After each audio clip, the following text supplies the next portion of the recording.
Yes, beloved, it is I,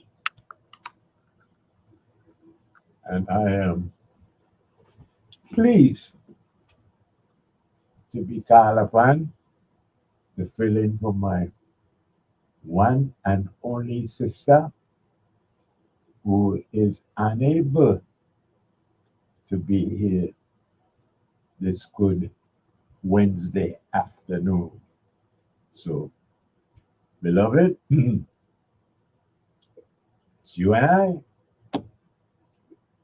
I do believe we can get through the day because it is still going to be informative, it is still going to be enlightening.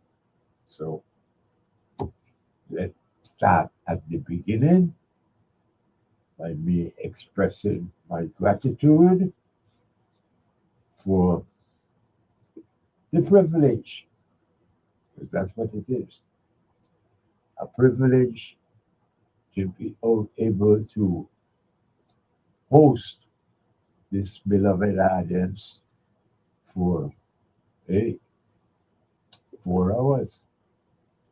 That's a good span of time to share information and enlightenment. And for that, I am only too grateful. Beloved, it is,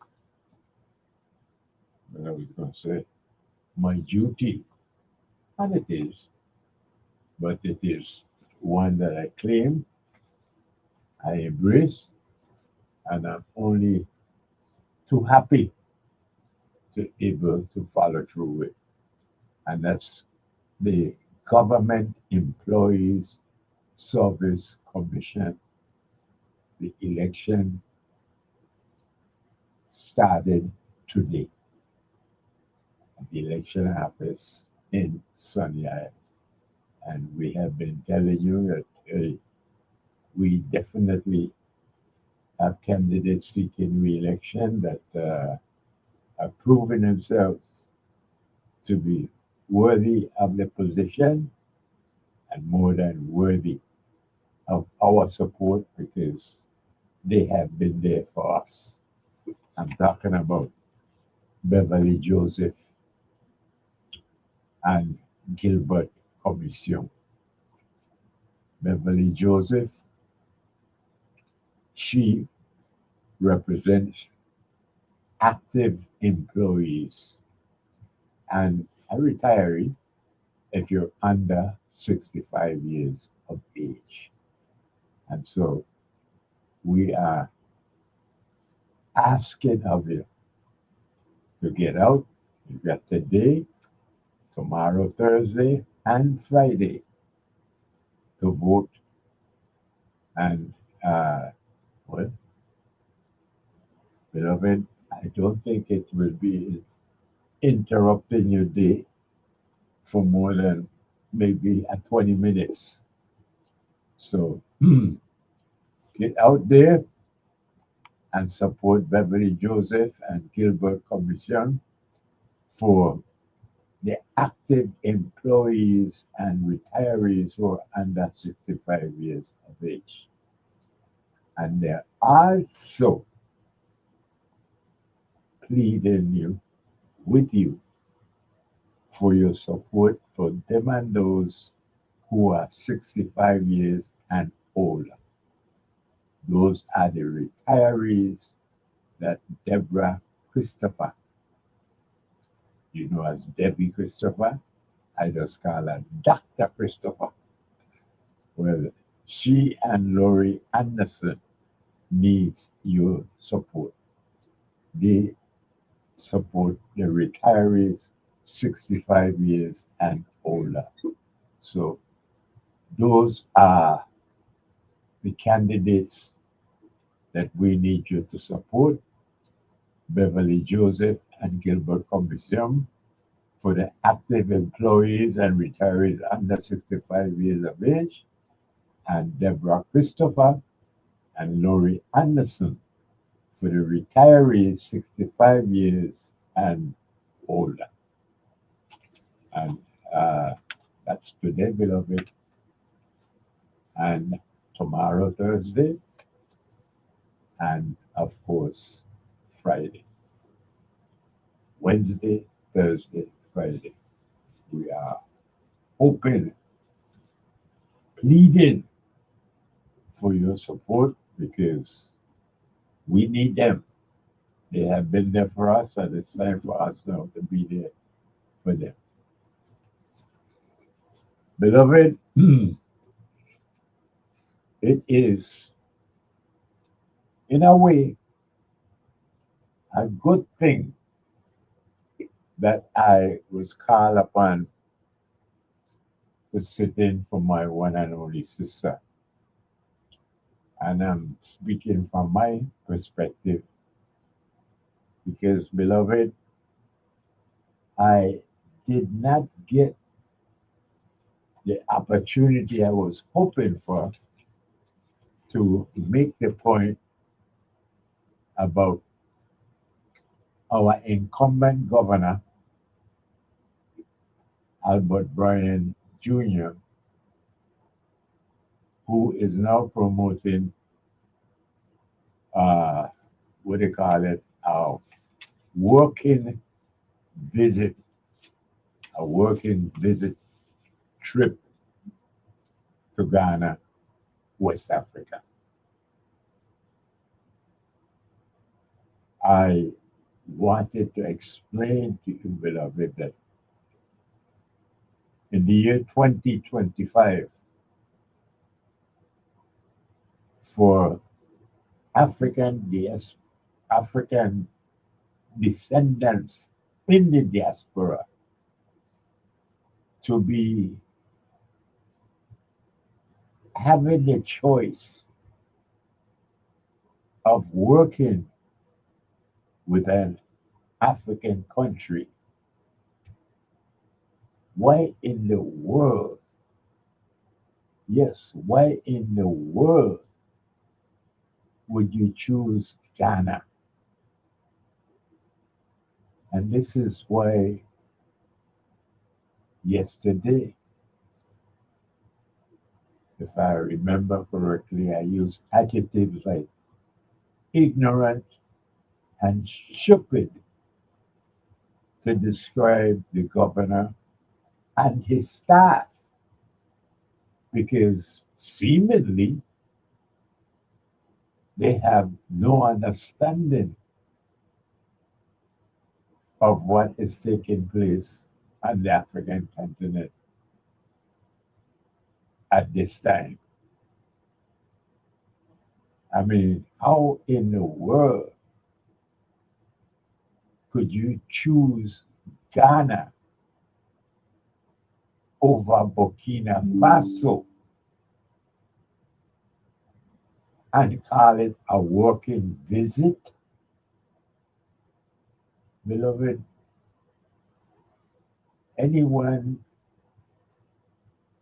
with a measure of African consciousness will know the nation of Ghana is swimming in debt. I mean, they're up to their eyeballs in the debt that they owe to the International Monetary Fund and the World Bank. That's what you call neocolonialism between the Americans and the Europeans. They control Ghana. And yes, the United States has a military base in Ghana. I mean, why in the world would you choose Ghana? It just speaks to your ignorance, your stupidity, not understanding the movement that is taking place in the Sahel with the alliance of Burkina Faso, Mali, and Niger. That's what it indicates, that you have no idea what's taking place on the African continent. And Lord Harry, the judge, I mean, if you make any public appearances while you're on your working visit in Ghana, don't be surprised if you find yourself booed. Yes, booed by the younger generation, because young people in 2025 in the African continent, they're talking about, hey, beloved, it's inside out cultivation. No more this colonial exploitation that nations like Ghana are famous for. I mean, beloved, Ghana could take the advice of the Alliance of Sahel states and process your cocoa before selling it dirt cheap. That is the essence of inside out cultivation. Not allowing these Americans and Europeans to come in and take out all your raw materials, refine it, add value to it, and then turn around and sell it back to you at 10, 20 times the price that they exploited it from you as a raw material. And beloved, this is what you see in Burkina Faso now. They are smelting their own gold. That's right. And beloved, they are committed to inside out cultivation.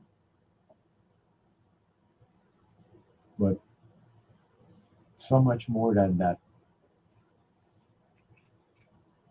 is the history behind this nation of Ghana, that the Brian Roach administration is touting as some historical and cultural big thing. And the fact of the matter is that, beloved, the nation of Ghana in West Africa, that the Brown administration is poised to make a working visit to. Beloved, that nation just came into being in 1957 when Kwame Nkrumah led it to what they call independence. Because you can't be independent when you're dependent on the IMF and the World Bank for your everyday life. And which is what the story of Ghana is. So that by claiming the name Ghana, you can perhaps confuse people like, well, the ignorant, stupid Brian Roach administration that They really think that Ghana is actually the kingdom of Ghana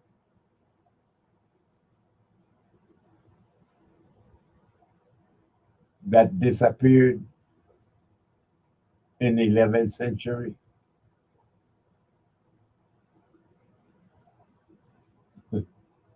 Beloved, that's 1,000 years ago, 1,000 years ago is when the kingdom of Ghana was in existence. Beloved, that was 400 years before the so-called Atlantic slave trade. 400 years before. It was then known as Ashanti And beloved, you would think that the Brian Roach administration would have some sense of history to know that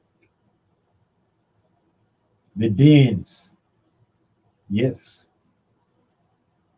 our former colonizers right here, the Danish West Indies,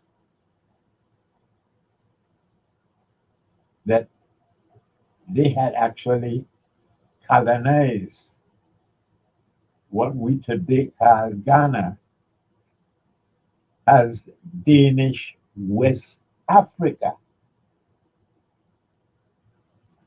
It seems like the Brian Roach administration didn't realize, just simply didn't know. Like I said, ignorant and stupid. They didn't know that there was a Danish West Africa. And that, yes, at the same time that Denmark had colonized us in the Danish West Indies, they had colonized our brothers and sisters on the continent in the Danish West Africa. Danish West Africa. And beloved, from my perspective, what is most egregious and soul wrenching is that this administration of Brian Roach is so ignorant, so stupid. They didn't realize that the compensation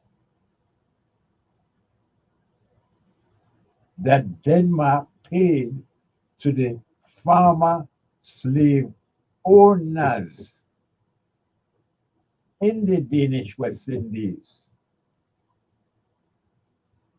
after General Bodo and Admiral Martin King successfully rebelled against physical enslavement. Beloved, those slave owners demanded compensation because under chattel enslavement, our ancestors were property.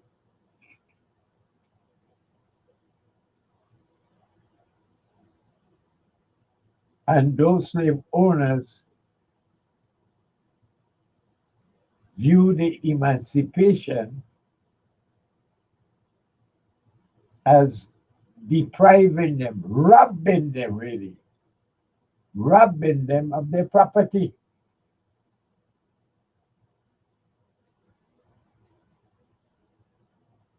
And so they wanted to be compensated. And they pointed to the fact that, hey, the British compensated the farmer slave owners when they abolished slavery. The French compensated the farmer slave owners when they abolished slavery.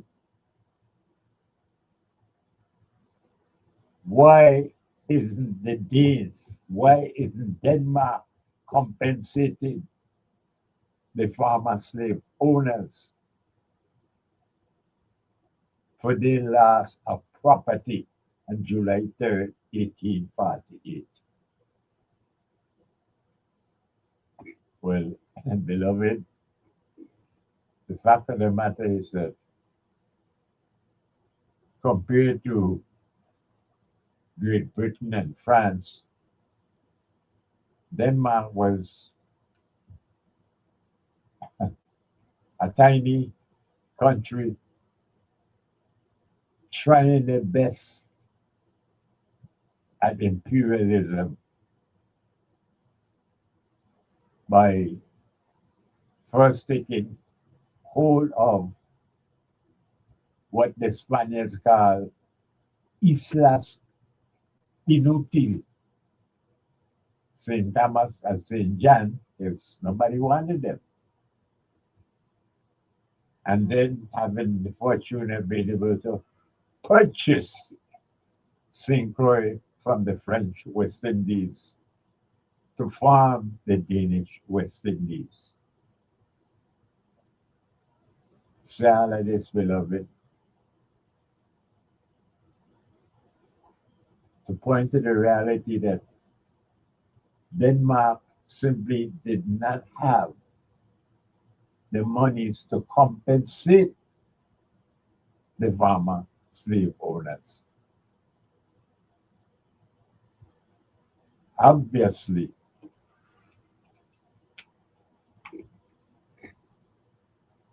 one with any African consciousness would be aware of the fact that Denmark had been involved in a war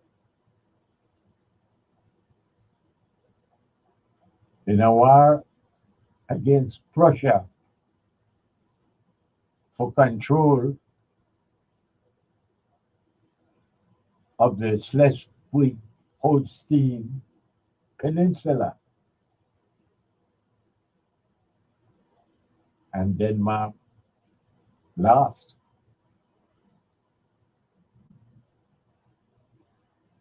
Beloved, Denmark simply did not have the funds, they didn't have the money to compensate the former slave owners. And this is what makes it so egregious and soul wrenching. Beloved, Denmark sold the Danish West Africa colony to Great Britain to be able to get the funds to compensate the former slave owners at the rate of 50 rigs dollar for every person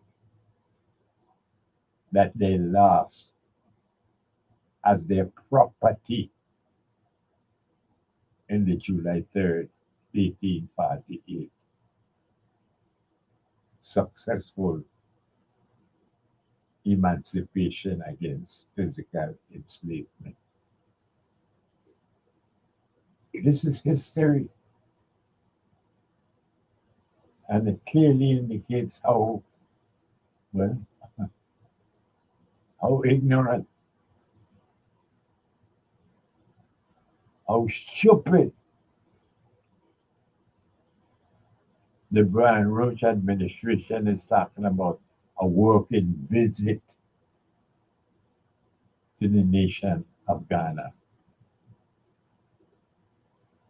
In the year 2025, who would want to join hands with Ghana? Who?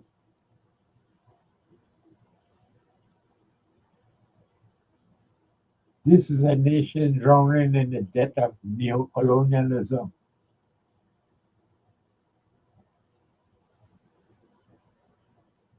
And, beloved,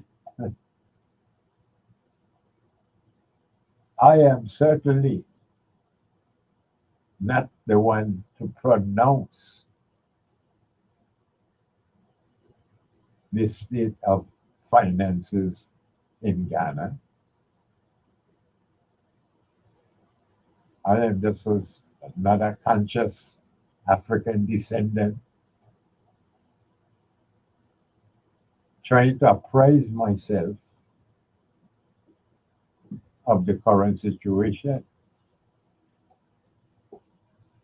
And the current situation of it is that hey, it is a pretty corrupt nation. It is symbolically the very opposite of what the alliance of Sahel states led by Ibrahim Traore in Burkina Faso are all about. And the momentum is just steadily improving as they move towards their progressive goals, beloved. Well, we're at the top of the hour, so let us hold straight and bite and blow, and we will be back with a little more information and enlightenment. Hold straight.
We're back, beloved,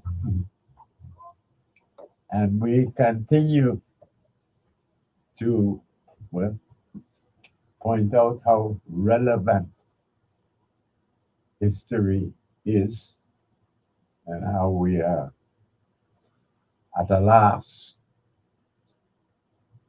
not knowing who we are, not having any identity other than this. uh, I don't know what kind of identity you call this. Unincorporated territory. I don't know if we are unincorporated citizens or whatever. But, beloved, uh, it is something that I am most annoyed and upset and concerned about. That since 1970, our colonizers have given us the authority to elect our own government. Now, you would think that 55 years later, which is where we are now, you would think that 55 years later, you would be able to point to concrete, factual accomplishments that we have made since that measure of self government was given to us in 1970. But, beloved, uh, shamefully,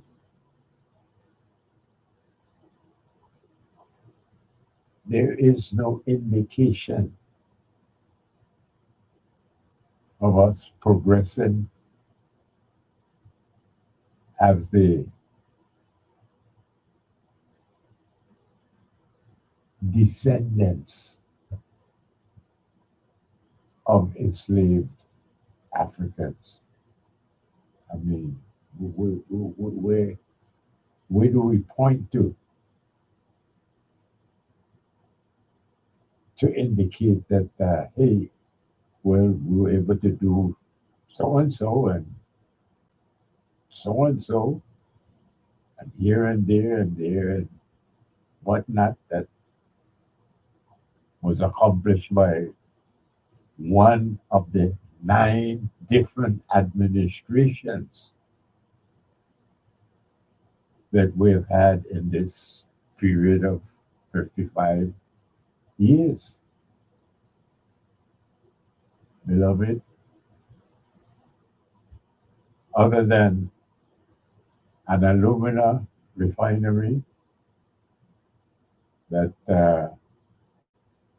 was around for a few decades, and an oil refinery that was also around for a few decades. Beloved, the only major economic impact that we could point to as, well, an industry is what they refer to as tourism.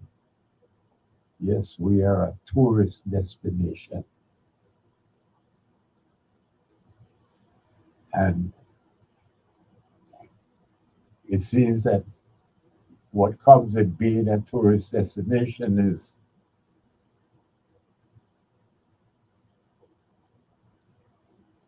more and more neglect of our growth and development as a people with such a history as being the descendants of enslaved Africans, enslaved in that odious system of chattel enslavement. And here we are now, beloved. We talk about a working visit to the continent of Africa, West Africa in particular, Ghana. And we don't even realize the progressive movement that is taking place in the Sahel with the states of Mali and Niger and Burkina Faso. No, it's about Ghana. And beloved, all we have been able to inherit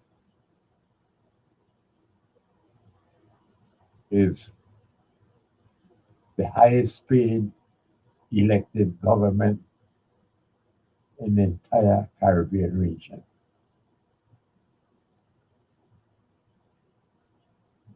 No government is compensated at the obscene rate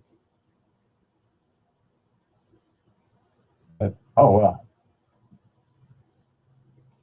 elected government is, which is 150,000 US dollars per year. We in excess and above anyone else in the Caribbean. Matter of fact, there's only one other unincorporated territory of the United States in the Caribbean, and that's Puerto Rico.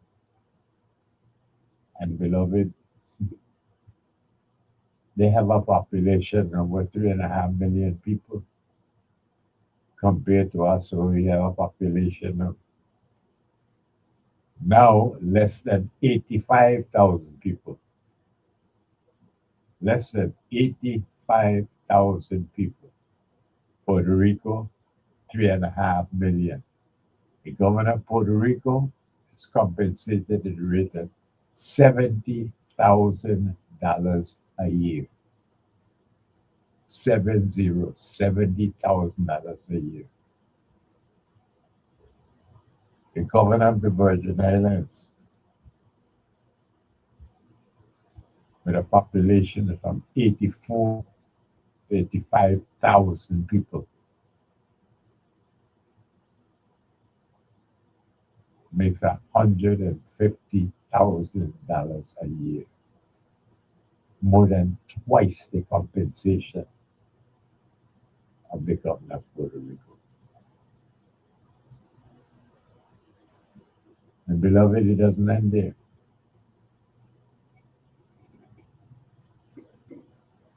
This tiny territory also claims per capita the highest murder rate in the Caribbean. You heard me. Per capita, the highest murder rate in the Caribbean. That is what we can point to as the success we've had since been authorized to elect our own government in 1970, 55 years ago.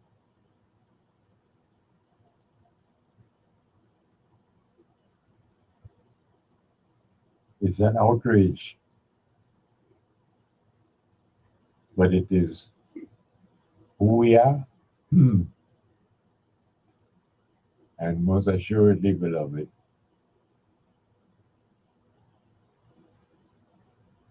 it is because of the inept, the incompetence of the people I call our good for nothing misleaders. And here we are.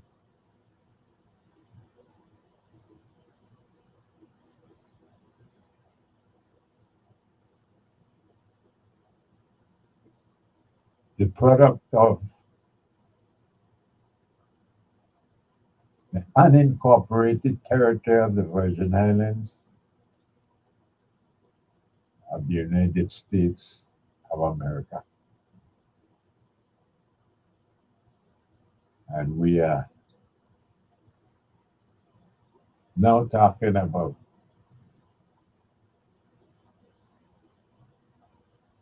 a working visit. Yes, a working visit to the nation of Ghana in West Africa. Lord Harry did just send help to them because we're problems. But like I said, that again, let me remind you, don't forget, uh, beloved, to get out to the election office, the Government Employees Service Commission. There's election taking place today, tomorrow, Thursday, and Friday, and we are strongly urging that you support the re-election of Beverly Joseph and Gilbert Commission to the to be the active employees representative, uh, and Deborah Christopher and Laurie Anderson to be the retirees representatives. And so we urge you, beloved, to get out there and support them because they certainly have supported us, and I can attest to that. It's time for us to support them. But yes, beloved, that's how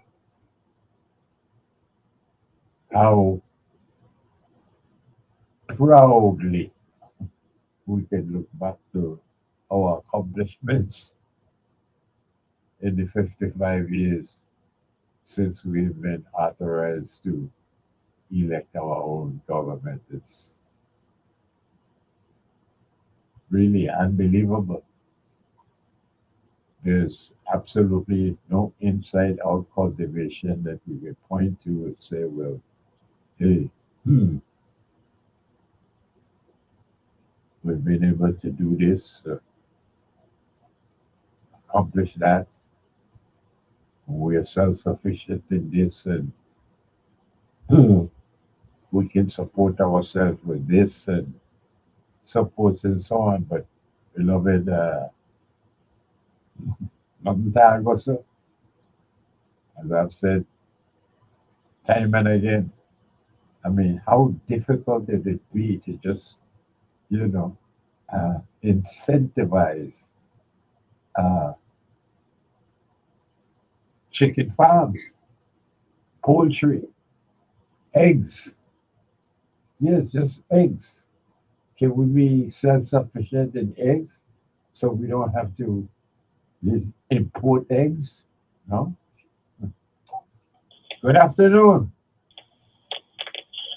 Good afternoon, Mr. Moorhead. Good afternoon. A big welcome to you. Yeah, I just pulled away tune in and heard your voice. Is everything okay with your sister? Oh, yes, she is, as a member of the board of election, she's, been called upon some other words, so she was unable to hand the program this afternoon and asked me to step in for her. But no, she's doing well. Oh, Just work with okay. the Board of Education. Well, that's good to hear. and I heard you before I got the number talking about the governor and his planned economic exchange with the West African country of Ghana. And yesterday, you were telling, the listeners that, why would you choose Ghana if they dead to their eyeballs when you have prospering countries like Burkina Faso, Mali, and Yeah. that is doing inside out cultivation and showing you how that they're getting rid of their colonial masters by doing for self. They're no longer being exploited by stealing the natural resources, their ore, refining it, and then selling it back to you. But there you are. You're making the point. You're making the point. And this is what I say. I mean, what can you say about that? These are all good for I would think that. I was just gonna say, whoever is guiding them, his staff, I don't understand why. If everybody is knowing what's going on as far as what's going on in the Sahel with Burkina Faso, of course, and Ibrahim Traore, leading the example of what true leadership is, followed by Mali and Cameroon and all these other countries. That this is where you would want, as they say, part of the diaspora. Now, this is where everybody in the diaspora is actually looking to right now. Yes. And seeing that this is the shining light. But this is why. That the continent needs. No, go ahead, Mr. Moore. No, all I was just underscoring what you're saying is that's what makes it so egregious that everybody can see this, and there's a youth movement that's taking place all over Africa, that people want to get rid of the neo-colonialism, and to have their own inside-out cultivation. And that's all I'm just underscoring the points you're making. Exactly. I just saw a report where Africa, the continent, they have the youngest population right now. Yes. So moving forward in this 21st century, Africa is a continent right now for everything. Yes. From natural resources to human resources. So you would want to go where the epicenter is right now, and that's in Burkina Faso. So like you say, like I said the other day, he went to Costa Rica. I don't know what sort of joint venture, what sort of agreements that we could have with Costa Rica. I didn't see any reports coming out to say, what was gained as a result of this trip. Yeah. Well, I guess he's looking to do things for his documentary. I guess so. I mean, we have allowed him to.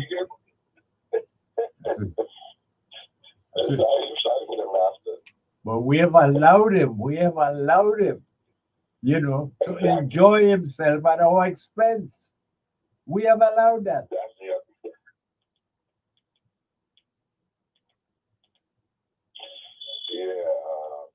And I think that's how he's doing. And I think he's just using, saying that he's going there for business opportunities as just a facade, so that he's really just going there for basically leisure. Right. It's the same thing he probably did in Central America, right, down in Costa Rica. Yeah. So, like you say, it's after people's dying that is being done. Right. This is the tail end of his of his last term. Yeah. He has a calendar year left to be in office. As a Right. matter of fact, I heard him when I talked to say that he might run for Senate. So, Well, look at that. I mean, He's enjoying it so much. Why not? I was trying to make sure Mr. Boy when he say that. He even told the host, well, he said, I love being the governor so much. He was thinking about that fellow Trump. I was saying, he moving like Trump. But that's the whole has to be. Yeah. What the last thing he said was, well, I can run for Senate. That was probably my God. Oh, Yeah. man. But Mr. Moyen, yeah, these are serious times that we're living in. You can see from the military buildup right there in the Virgin Islands. Any day now there could be a military intervention into Venezuela. I heard that Russia has destroyers down there off the coast of Venezuela. With all these things going on, why are you looking to leave your territory with just basically a year left? You would think that you want to tie up as much loose ends as possible before the peace will hand over to whoever is duly elected come 2026 in the electoral cycle. But for 7 years, while in office, he hasn't done to me anything of any significance. To talk about a legacy, and you want to have a documentary film, and who's going to pay for the documentary film? Mr. Moore, is that other people's money as well? Absolutely, taxpayer money. So you just ride in this gravy train right out the door, man. And why not? We are allowing it. We are allowing it. Well, there's no accountability. None at all. So, there's no checks to keep his governance or his lack of governance in balance. There are no checks and balances. No, there are none.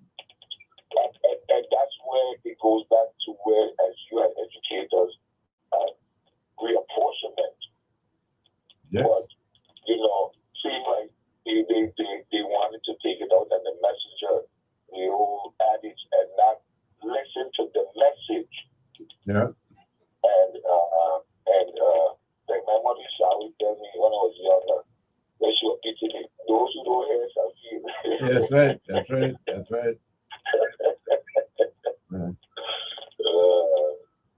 Well, anyway, Mr. Moorhead, I don't want to take up too much more of your time. It's always good to hear from you, Mr. Grant. Always good to hear from you. Well, like the same, like you said, that we haven't done anything in 7 years. I don't think we're gonna do anything for the next year. As long as I guess we have the democratic majority in the first branch of government. The only thing that might stop this gravy train is, I don't know if you're aware that the Department of Justice had just subpoenaed the Attorney General Gordon Weah about getting some information about this Epstein case, and they could possibly be looking into other misuse of federal funds. So, as I say, let's wait and see, Let's see how things play out. So, because it seems like our local three branches of our local government is compromised. Our judiciary, and like I say, there's no accountability, no checks and balances. So it seems like we have to take our federal partners who supersede our local judiciary and have some justice done that way. Right. And on that note, Mr. Moorhead, you said there's an election taking place. Well, yes, that's for the Government Employee Service Commission. Today, tomorrow, and Friday. Well, I hope that people come and support, because especially for government employees, active or retired, they need to hold one head when it comes to government employees. And on that Thank you. Thank you so much. Be well, Mr. Grant.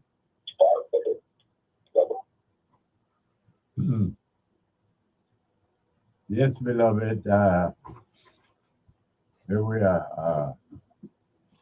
But we're about to take,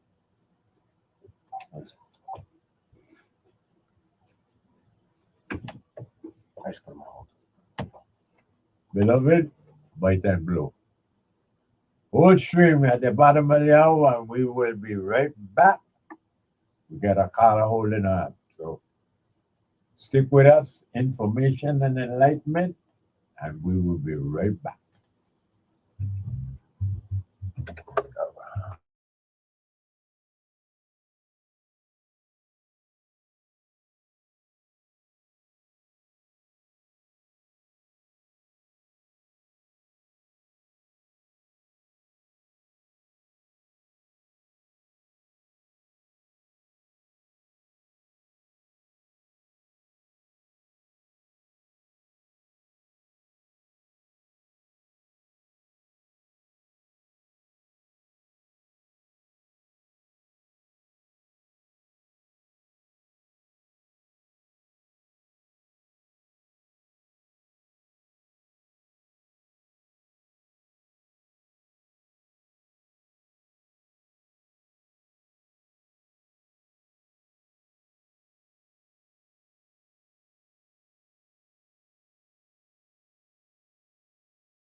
Beloved,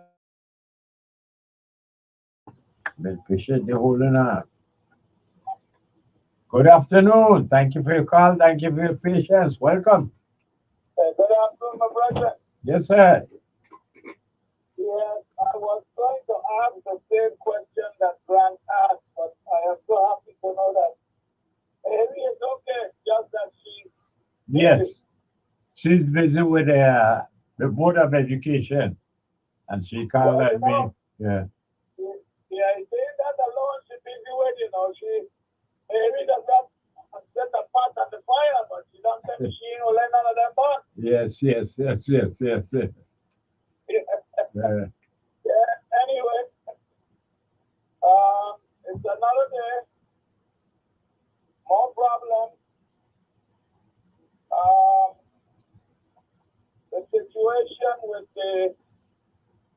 with the solar farm in West End, St. Thomas, for the Fortuna area. Uh-huh. I got a note from an attorney friend of mine that lives in Chicago.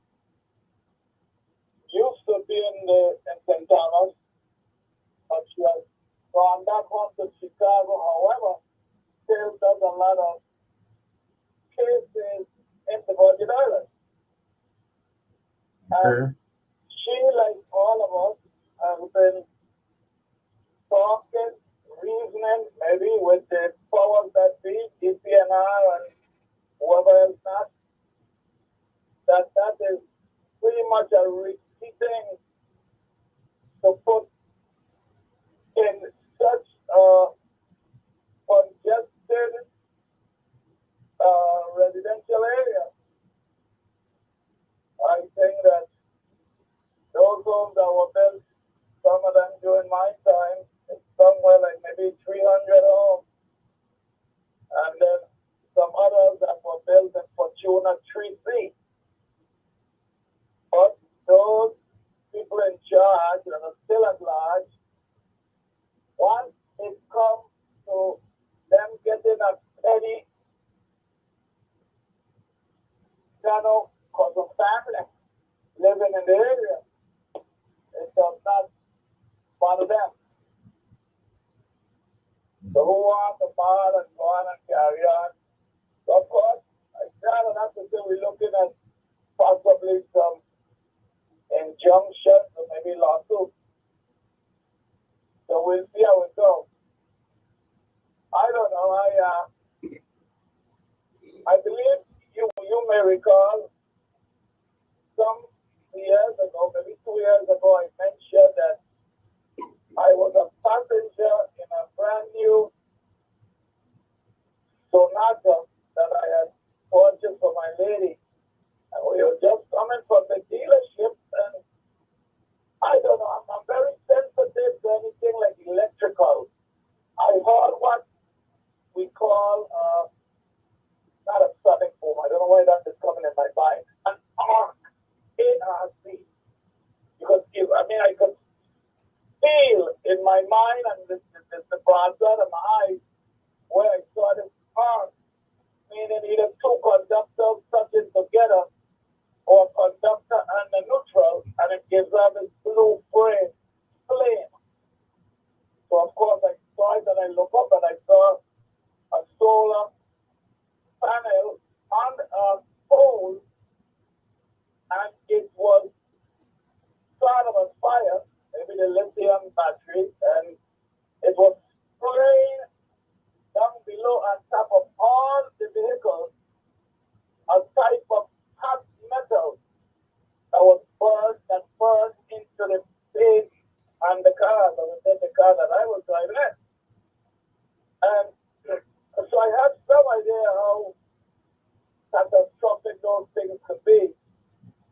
And to be placed on poles down in that valley area where the wind is down in there and come back up sometime at 100 miles, going up to 200 miles an hour, hurricane season, I could only imagine what could happen.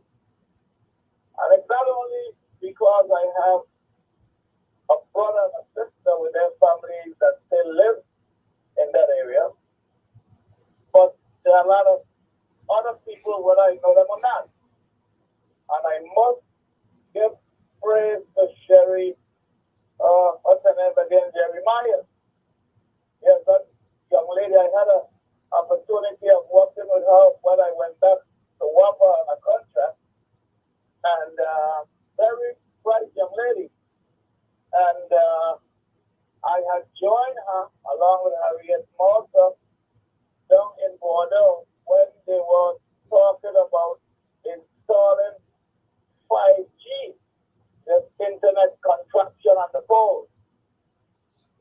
So she's a lady that would stand up and like you, me, and the rest of us, tells and shows in looking out for what is the best for us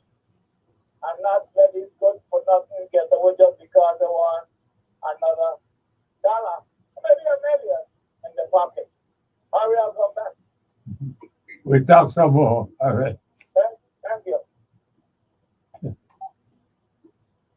Yes, beloved. But you know, it is so sad, tragic, really, that the existence, the leisure existence of these good for us misleaders who are generously compensated, it's all on us. Beloved, since 1970, we have been electing our governments. The first was Melvin Evans, Melvin Evans administration, and here we are, 55 years later, with the ninth governor we have elected, Albert Brennan Jr. And again, who who could we point fingers at? Yes, we are a colony, an unincorporated territory of the United States of America. That's the designation. You don't call us colony. We are an unincorporated territory. But the fact is that our colonizers, Washington, D.C., gave us the authority to elect our own government as of 1970. And that's the point that, well, I don't want for my beloved ideas to miss. Every 2 years, we have the opportunity to replace the good for not misleaders we have elected. We talk about it, and the days and weeks before an election, there's all kind of talk about we're gonna clean house, we'll get rid of all of them. But they gotta get reelected, and here we are. Good afternoon. Very good afternoon. Welcome to you. Thank you. What percent of those who can register to vote actually vote? What would be your guesstimation?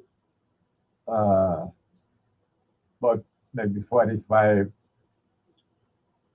between 45, 50% And who can actually register? of Well, those registered that actually vote. No. We could get the statistics from the election system. Yes, we can, but I thought I was just answering your question. I thought you were asking me, maybe I misunderstood. I thought you were asking me what I thought. Think of those, okay, let me put it a different way. Persons who are eligible to register but have never registered to vote, what percent of compared to the registered voters, what percent of those who are eligible don't ever register to vote? Uh, I would think it's a relatively small number, Carla. And the reason is not because they want to participate, not because they want to be a part of the electorate to vote, and contribute uh, as a voter, but because they need the identification. Right. But I'm talking about those who don't register at all. Imagine if everybody who was eligible to register Yeah. Especially when we're talking 18 years to 40 years. Yeah. Person who have never registered to vote, Yeah. eligible, but then Yes. the election results will be a lot different because the people who are actually going to vote, majority over 40 years, majority registered Democrats, they are electing the same. The incumbents have a base because you're not having new people coming in. So I don't expect to see no drastic change in the results in 2026 unless you have a massive drive, voter registration drive, especially the 18-year to between 18 years and 40 who have never registered. I think that should be a mission for the Board of Elections. They should get those young people out there because we are going to be complaining the same thing over and over. If you're doing something the same way over and over and expecting a different result, that's insanity. All right. I agree.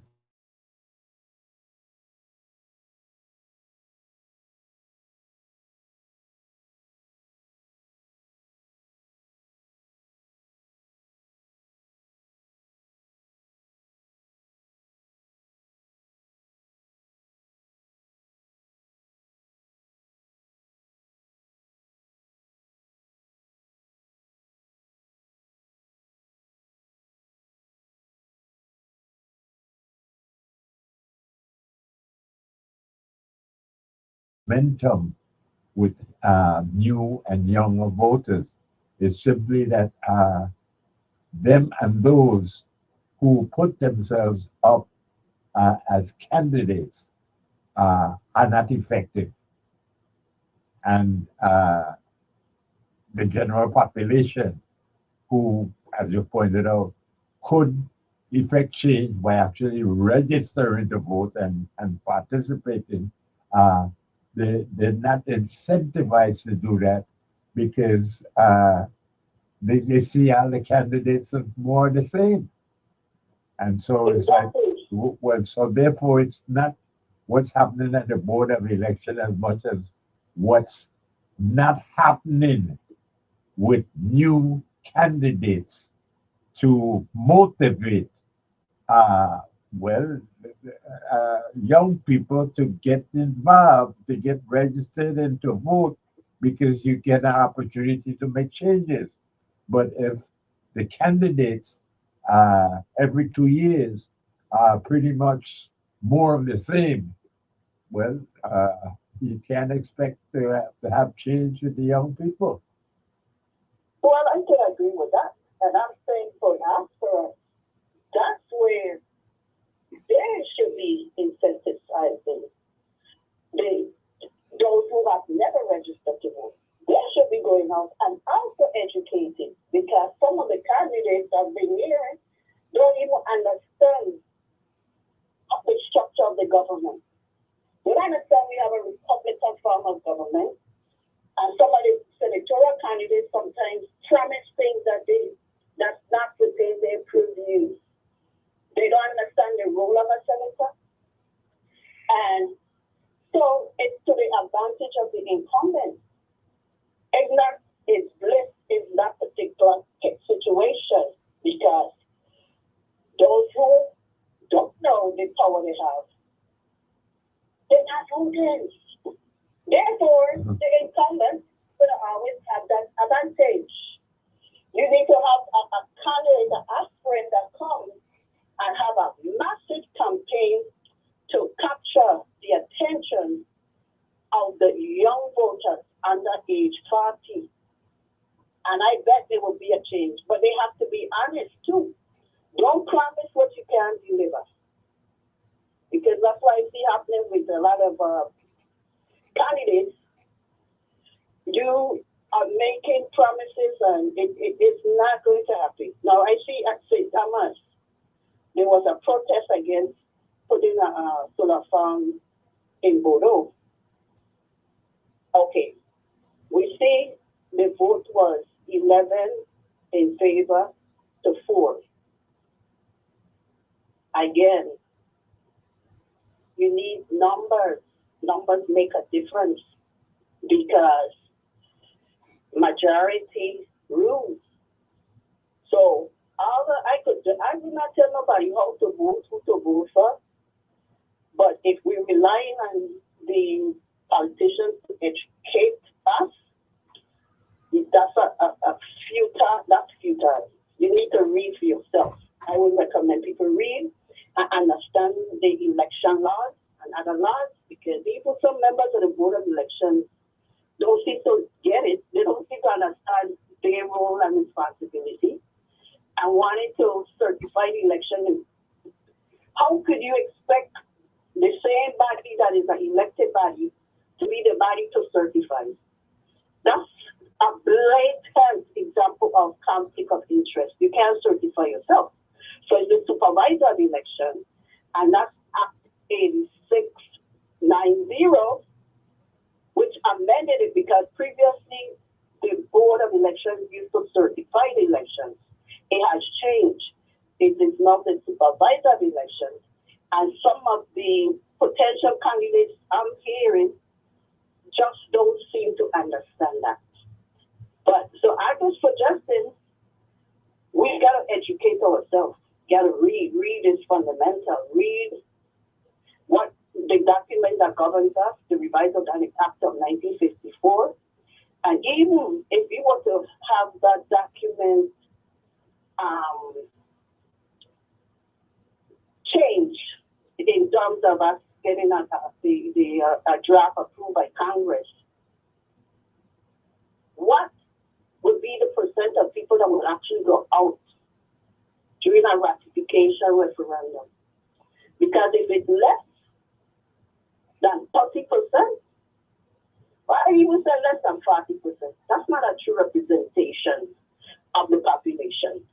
So we have to, it's not just to go and vote, we have to encourage others, because collectively we're going to make a difference. And I am just doing my part to encourage people, not telling anybody to vote for, but please do not surrender that right to privilege. It makes a difference. Your vote is your voice, and your voice is your vote.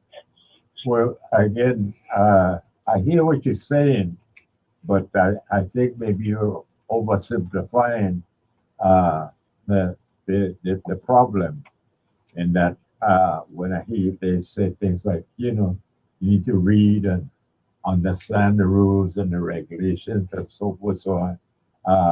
Let me point out to you, and this is empirical because I've been involved with it for too many years. The Constitution of the United States, in Article 1, clearly says there should be no more than one representative per district. Is that a difficult concept to grasp? No, but it's not applicable. Slow down. Unincorporated territories. Slow down. Slow down. Now, according to the logic that you were explaining earlier, I'm responding to that now. I'm saying, again, whether it applies or not, because yes, we know that the Constitution of the United States does not apply in its entirety to the unincorporated territory of the Virgin Islands. Sorry. But the point is that, again, with the checks and balances in place, you get accountability. That makes all the difference in the world. And it will change the caliber, the quality, if you will, of representation that you have, because they'll be held accountable. Now, why is it? Again, assuming your logic, so I'm asking you, well, why is it then that the fact that the Constitution of the United States says no more than one representative per district, why hasn't that caught on Why haven't any of these people that you're alluding to here, who needs to understand the rules and regulations, well, why aren't they involved? Because again, you get accountability immediately if you have one representative per district, because that representative uh, cannot make any excuses. He or she is elected because of that district, and whatever promises he or she makes to that district in campaigning has to come back with the re-election to answer to that district. That's accountability. So I'm asking you, so why is it then that uh, this matter of accountability has not surfaced here in the Virgin Islands? Well, I could speak for myself. I am not convinced of that structure is going to create more accountability. Personally, I want to be able to vote for all my representatives. But so if I might interrupt you, just in the interest of time, because we're getting close to the top of the hour. I'm just Okay, I'm so sorry, I just but say, slow down, please, slow down. I would just I stop you and I impolitely did to ask you if you would tell me of some place other than the Virgin Islands where you don't have one person to one district. Where else is it that you could find that? Well, some states have more than one representative in Congress. It depends on the population. And Per I think district, per district. I understand that. I'm saying, Well, where is that in the United States or around the world? from the angle, it's because the population is just too small. I want to be able to go to any of the 15 senators.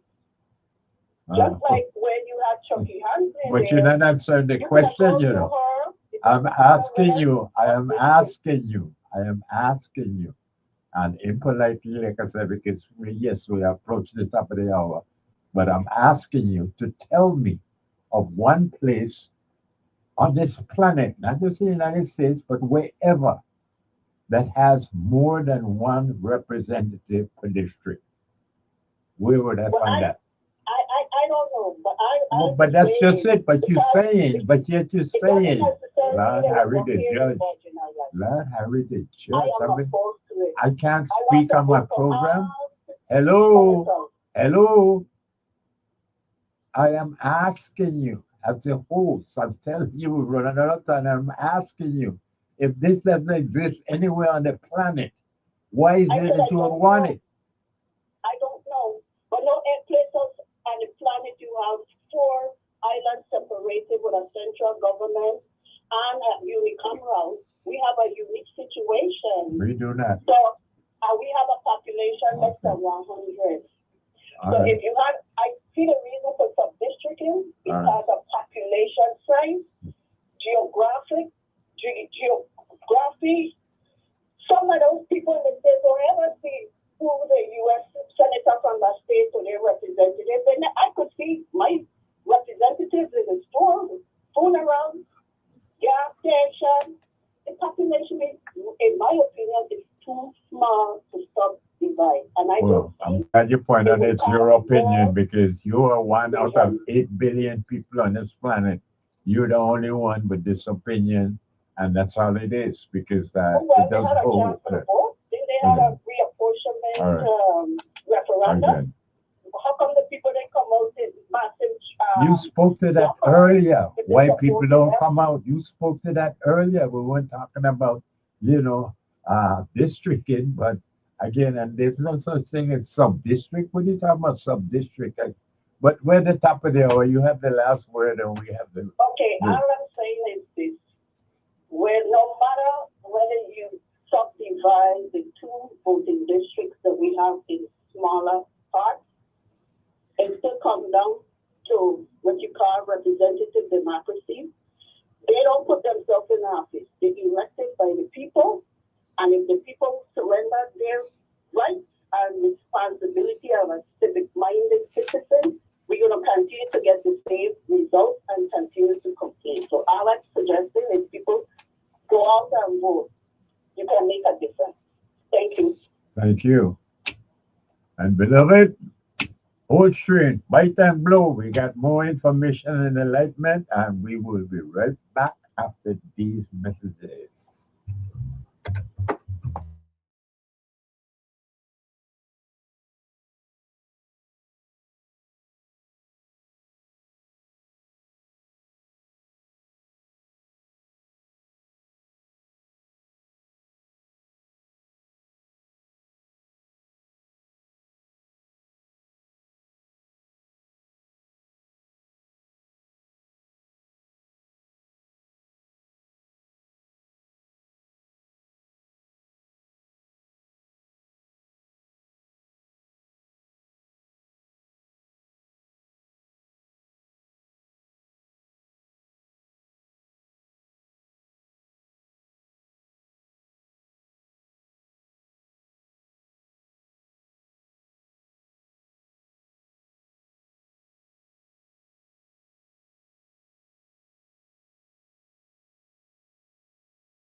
We're back, beloved, and come with me. Let's open the door. Somebody's knocking. Good afternoon and welcome. Yeah, Mario? Yes, welcome back. Yes, as good a writer and a reader that you are, Yes. you are a good estimator or a guesser. Okay. With regards to the question asked of you, with regards to how many people that are registered and the percentage only that vote, Yeah. back in the 80s when I was on the board for four successive terms, we had it pegged at 40, then it went to 42, then it went to 45%, Yeah. which is high. I mean, my God, in a small place at the Virgin Islands, why would you register and not vote? Yeah. You know? Well, again, so many people are disappointed, disgruntled, really, about the representation that we have, and so that and I don't know, but I would think it's significant number of people who just simply register to get that additional identification, That's correct. and so they use it as an ID. But you see, what has happened because of that, we have given the group that is called the dominant Democrats Yeah. that advantage and edge because they vote. Yeah. Okay? Yeah. You put a cat in there, they're going to vote for it. Right. Right. So it's we and we. Of course, that's including you and myself. I vote, I'm sure you do. Yes, indeed. The only way we're going to get the scoundrels out is to vote them out. Yeah. You see? So no amount of gerrymandering or geriatrics or theatrics is going to do it. And the governor knows this very well. Mm. You see? And this is why he, in a time like this, when the economy is very bad, and I don't know, some people say because I still make it 500,000, I still make it 250,000, that means the economy good. Nonsense. Maybe because you're making that much, that's why the economy is bad. Right. Right. Right. You see what they don't understand? Yeah. Everything is about me and self. And with regards to and I heard some folks refer to it as the military build up in the Caribbean. I don't see it as a build up. I see it as an occupation. Well, again, some of us just might not be aware because, it's not something we teach in school. We know very little about what came before us. But for 14 years, the Virgin Islands of the United States was under military occupation. And the Marines were the one enforcing the law. Right? And I mean, at that time, there was no such thing as a black Marine. Oh. It was totally segregated. And so, yes, and, they would a racism, like epaulets on their shoulders, man. Oh, yeah. And of course, Mario, back in those days, they would beat you, the man down, and rape your wife, and you better smile. I was wondering why you're smiling. That's right. Yeah. But people, those that don't know this, some of them tell me I'm a racist. The white friends of mine say I'm a racist too. I don't understand you. You gotta love yourself first. Again, otherwise there's no love. Exactly. If you don't love yourself, then there is no love. So that's where it begins. It begins with you. But Mario, as I said that, my mind runs right back to our leader. One of my attorneys in St. Thomas, it's a team, he and his wife, they're white folks. And she always wanted to meet Bob Brian. Her husband was very leery, he didn't want her to meet him. But she said plain out, the man is correct, you have to love yourself first. Absolutely. Absolutely.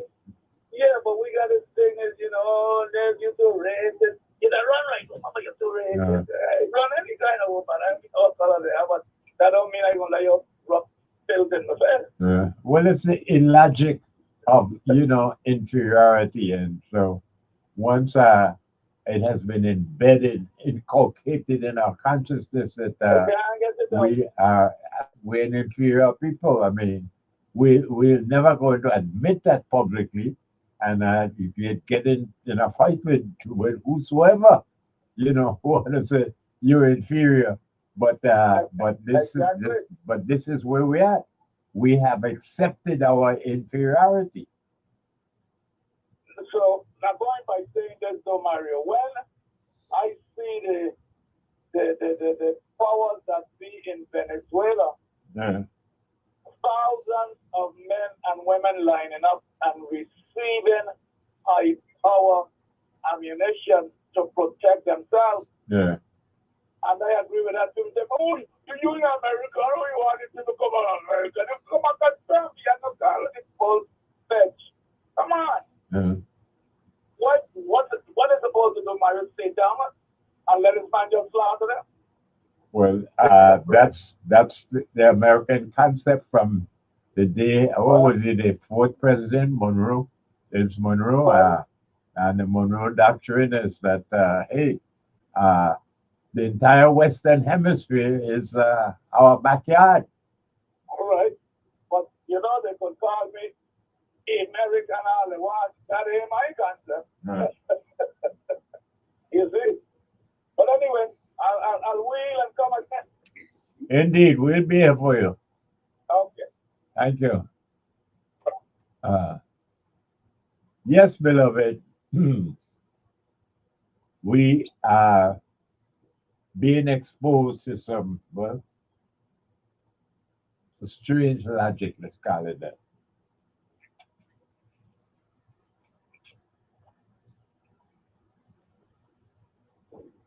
But I think that you two heard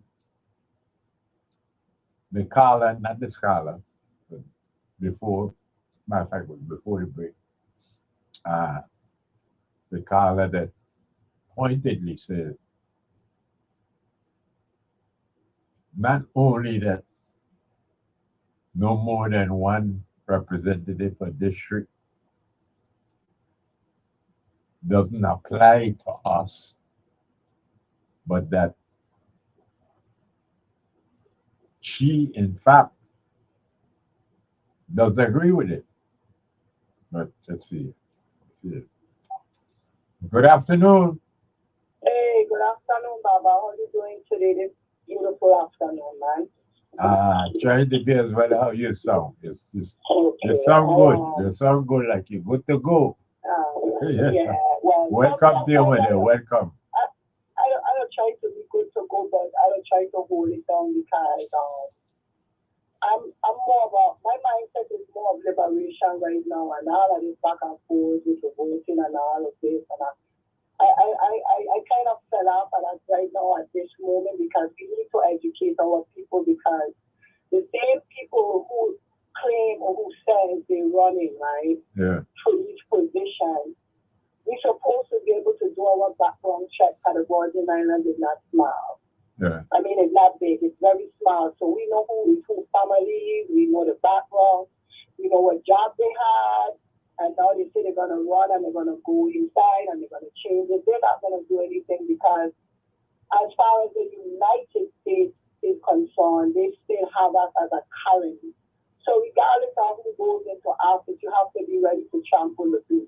Right. Like, first of all, if you're a governor, if you get in as a governor, what you first need to do, that's just my opinion, is get rid of that necklace or that chain that our governors them love to wear. Yeah, they call it the chain of office.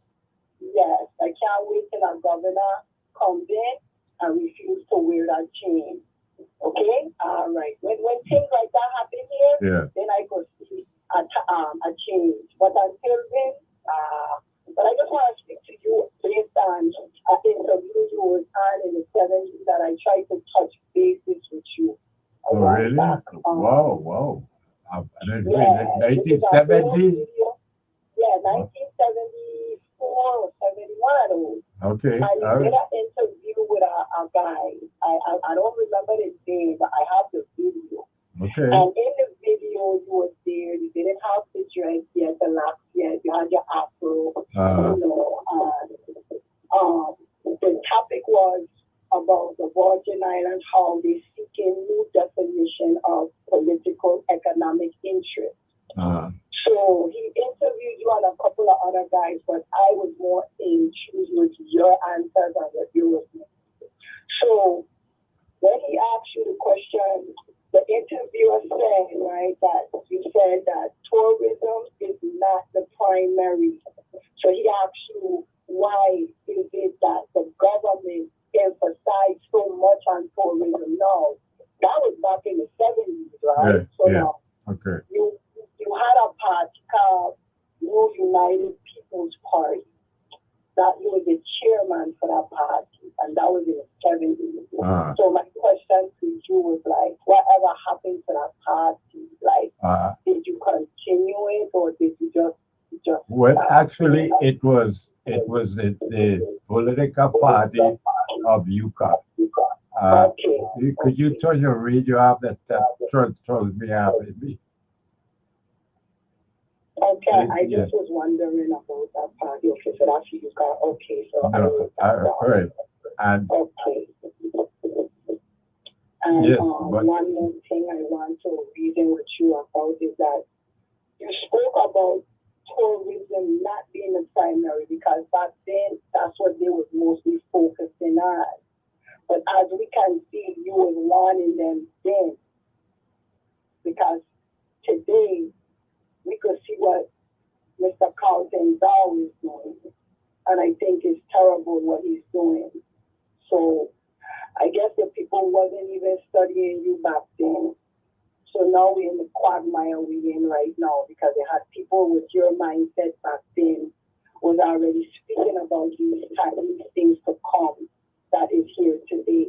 So I just want you to know that I'm listening, and I just hope it could change at some point before you go back to the essence, and that's all I don't have to say. And you enjoy the rest of your show. Bye-bye. thank you, lady. Thank you. Thank you so much for the call. You're welcome. All right. Yes, beloved. I am still trying to grasp it, how it is that this scholar, and that's like I said, this is before the break,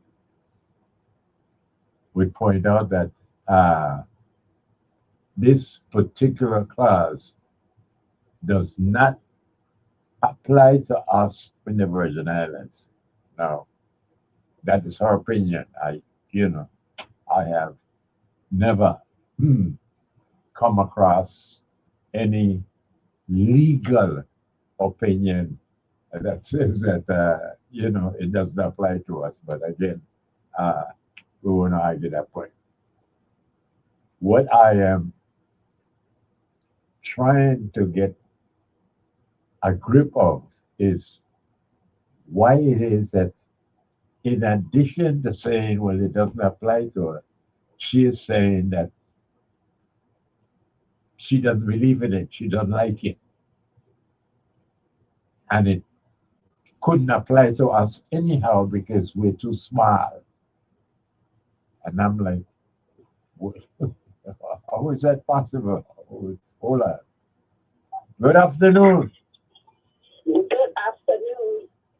I just heard someone talking about the official symbol of the office of the governor. They chain the way around the neck. They call it a chain of office. Yes. Well, that became law.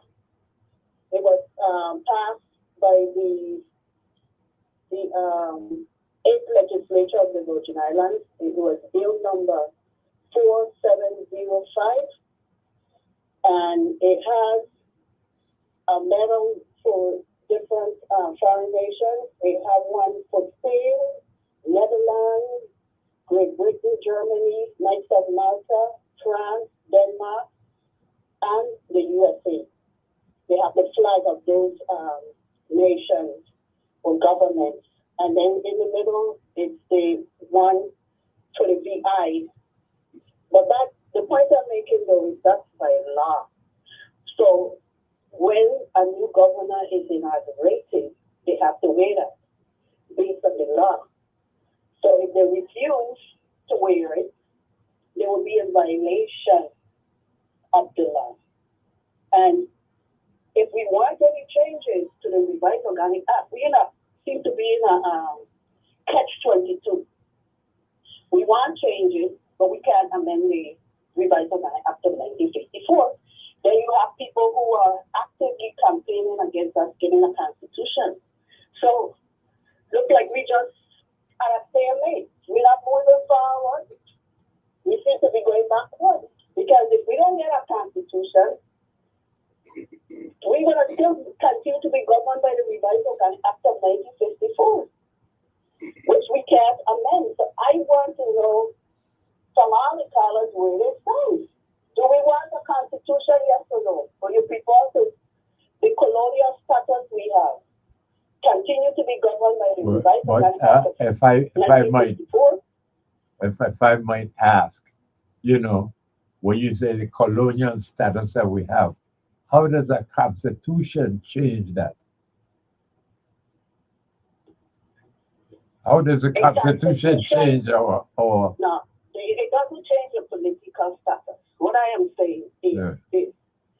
The revised Organic Act yes, of 1954 has us as an unincorporated territory, the Virgin Islands of the United States. yes, However, this is the low-hanging fruit Dr. Malik Siku been talking about. First, get the Constitution because it's easier than for us to have a political status referendum. With a political status referendum, you want a massive turnout. You don't want 50% or less of registered voters to participate in a political status referendum because that will reflect the population. So we thought it would be easier convincing people. First, we get our constitution and we will work and ask participating in a political status referendum, which requires a lot more education. And we thought, well, Dr. Malik Siku did obtain a grant. However, only the first half was approved, the 500, and that was for constitutional development. The other 500,000 was to be for political status education, but the Interior Department did not approve of the second half of the grant. So, how are we going to get to that point when we're struggling talking about the turnout and the lack of education or insufficient education of the people? So that's why I'm saying lower hanging fruit. And the lower hanging fruit seems to be not hanging too low because this would be the sixth success of us spending a constitution. I don't know why so I can't explain it. Why people are not motivated enough to want to go on the path of self-determination and for us to have more autonomy because we don't have as much autonomy as we do with a document created by Congress. but if you could explain that, maybe I don't know, you get support, but I for one don't understand how you would how do you get this change in political status from a constitution? I want to learn how do you do that? Well, the one thing, like I said, it starts out with education, and we tried. Dr. Malik Siku and those. But educated what? What are you educated? The process. Public Law 94-84. 54. That we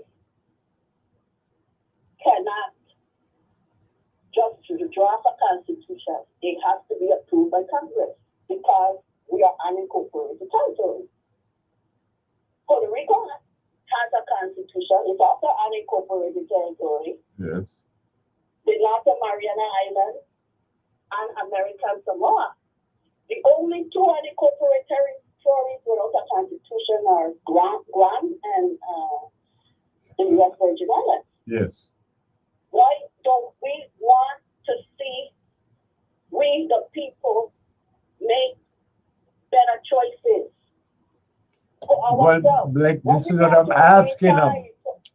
This is what I'm asking of you, and you say education. Well, how do you educate the people to understand that writing a constitution by ourselves changes our political status? How does it happen?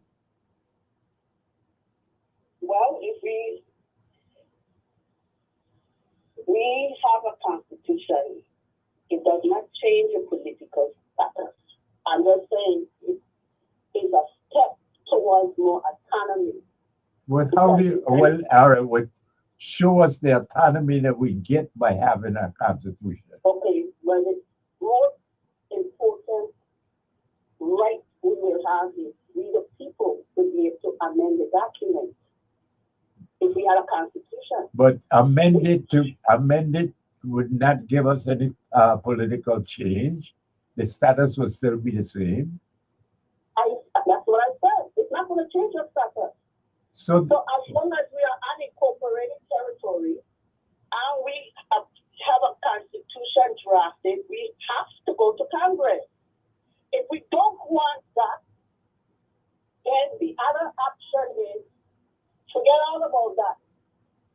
You need a massive force to demand they want independence from America. I don't see that. I don't see more than 10% of the population adults want to have but independence if from I the might, United States. if I might, why does political status changing have to mean independence? It does not. Well, but that's what you just got to say. Yeah, I just give one option. We're not talking about, well, so it doesn't. If you want to sovereignty with the United States, you don't want to be under the sovereignty of the United States, then that's the action. If you want to remain a U.S. citizen, you have other options. You could remain territorial status, or you could seek statehood. If you say free association is a form of independence. Free association means you are willing to give up your nationality as American. You no longer want U.S. citizenship. You could free associate with any nation. It doesn't have to be United States. You could free associate with China, Japan, Russia.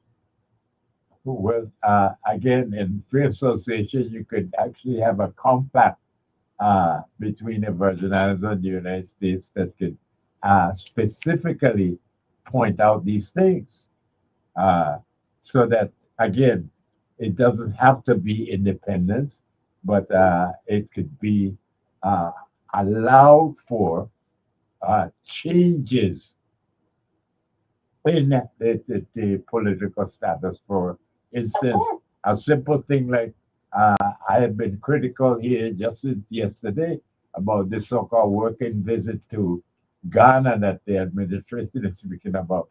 Like in a constitution, we could have in there that we could have trade between Caribbean islands. That I mean, that's not independence, but it's a change in our political status because right now we can't do that. We have to go through the State Department and Department of Interior to do these things.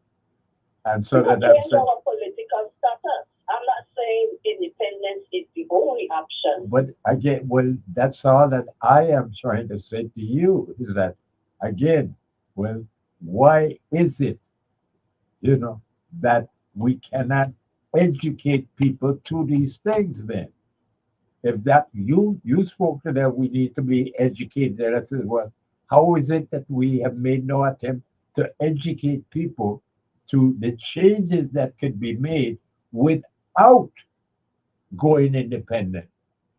Because ignorance is blissful to the incumbents.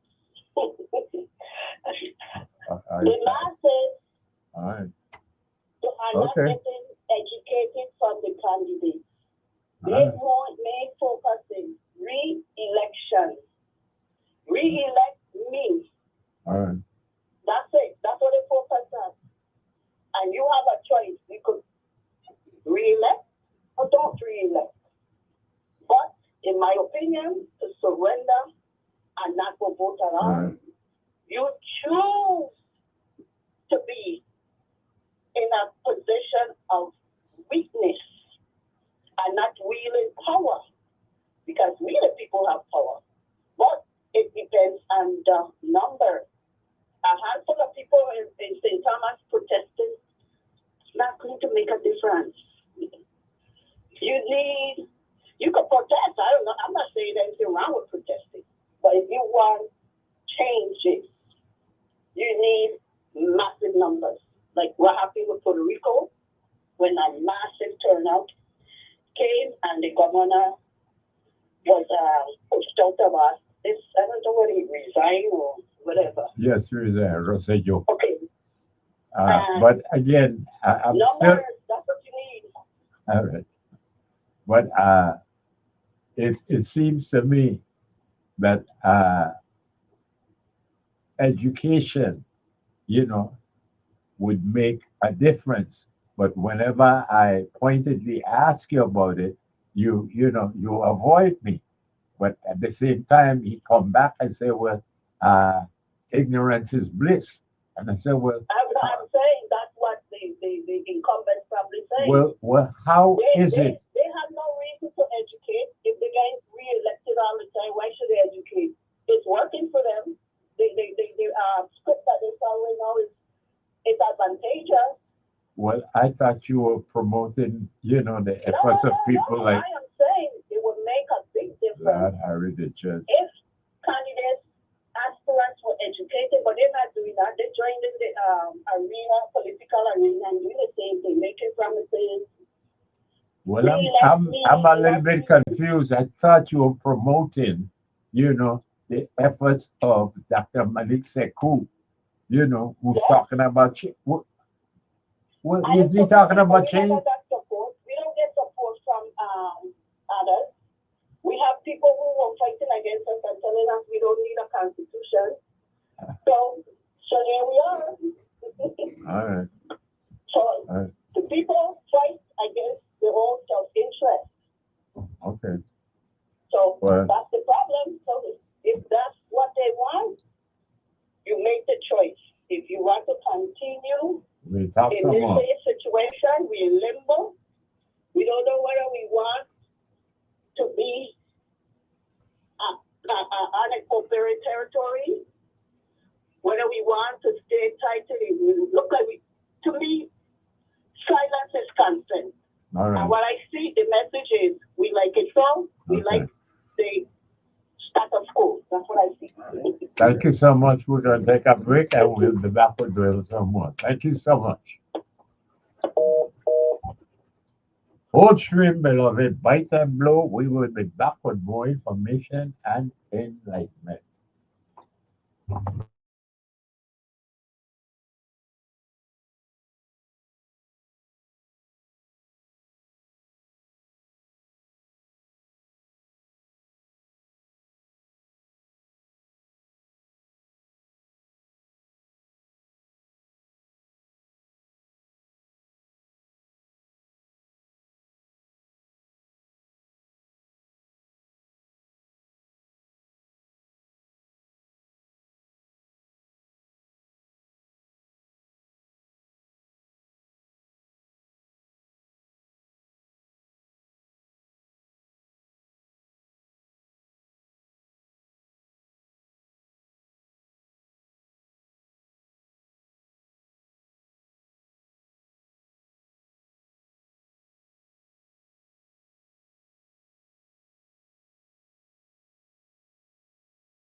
of it, and we continue to try to be as informative and enlightening as we possibly can. And that is one big reason why we continue to speak about the need for accountability. Accountability. That is the essence of the Republican form of government. It relies on checks and balances to make the system accountable. And that is, well, for them and those of you who don't mind reading, you can read from the man that they describe as the architect of the Constitution of the United States, and that's Mr. James Madison.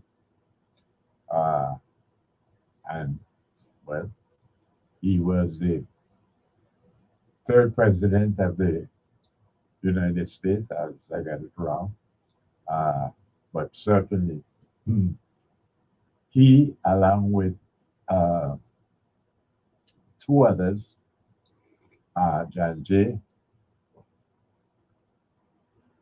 and Alexander Hamilton, those three wrote the Federalist Papers.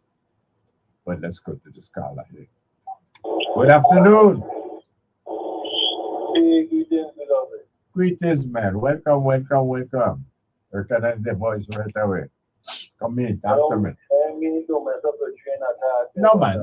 That's what we're there for, man.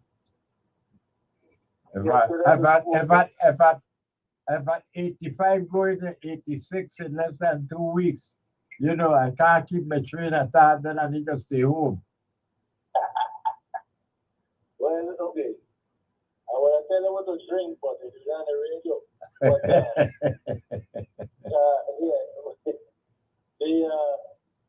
yesterday before I almost win the prize them yesterday 2 times. You had brought up a concern about the governor taking a trip to Ghana. Yeah, and you might have missed me earlier, but you know, I pretty much started out with that this afternoon because you know, well, I ended up sitting in for my one and only sister, who the Board of Education that she's now a member of has to do some other things in St. Thomas Day. And next thing I know, she says, hey, you know, I need you to, you know, to hold the fort for me today. So I says, sure. So here I am in place of my one and only sister. And again, I am still pushing for information and enlightenment. So talk to me. I know you have raised the point about Ghana being, well, somebody, either you or you get Thailand, raised the point about Ghana being bankrupt. Well, you could say that, and I spoke to the fact that they are, matter of fact, I think those are my words, they are in debt up to the eyes to the International Monetary Fund and the World Bank. And that is neocolonialism in itself. That is total control, and why the United States has a military base in Ghana even. Right. And just to add to that, they have been in that they're making as much effort as they possibly can to correct that situation and take the nation or the country into a more positive direction, as well as some of the other countries are trying to come out of that stronghold of the IMF and the World Bank as much as we can. It's a slow process, I guess, but well, it's so slow because I mean, hey, you know, Burkina Faso has it's just been 3 years with Ibrahim Traore, and he got rid of IMF and World Bank. Right. You know what I'm saying? That's what I'm saying. That's contagious to the other countries and those who are under history, you know full well the IMF and the World Bank is an oppressor organization, Right. and they for sure have always been, how to say, the stronghold and the next of Right. Africa. For every dollar that they lend you, they demand that you do this, you do that, you cut this, you cut that, you cut this, and you allow for private enterprise to be able to take over this, take over that from the beginning, so that again, it is it's like a stronghold, you know. Yeah, you say it's a stronghold, and that stronghold has been used to keep Africa in a oppressed condition as well, even though it claims to be independent. Yeah. Economically oppressed and exploited because of the World Bank and those people. Right. But what I wanted to also say about the governor's trip, I have always been advocating for the Virgin Islands since we are a small geographic area and which our landmass can produce enough for all the people that are born into this place and live in this place. I've always advocated for us to go and try to seek land in Africa as our next move towards progress as a people.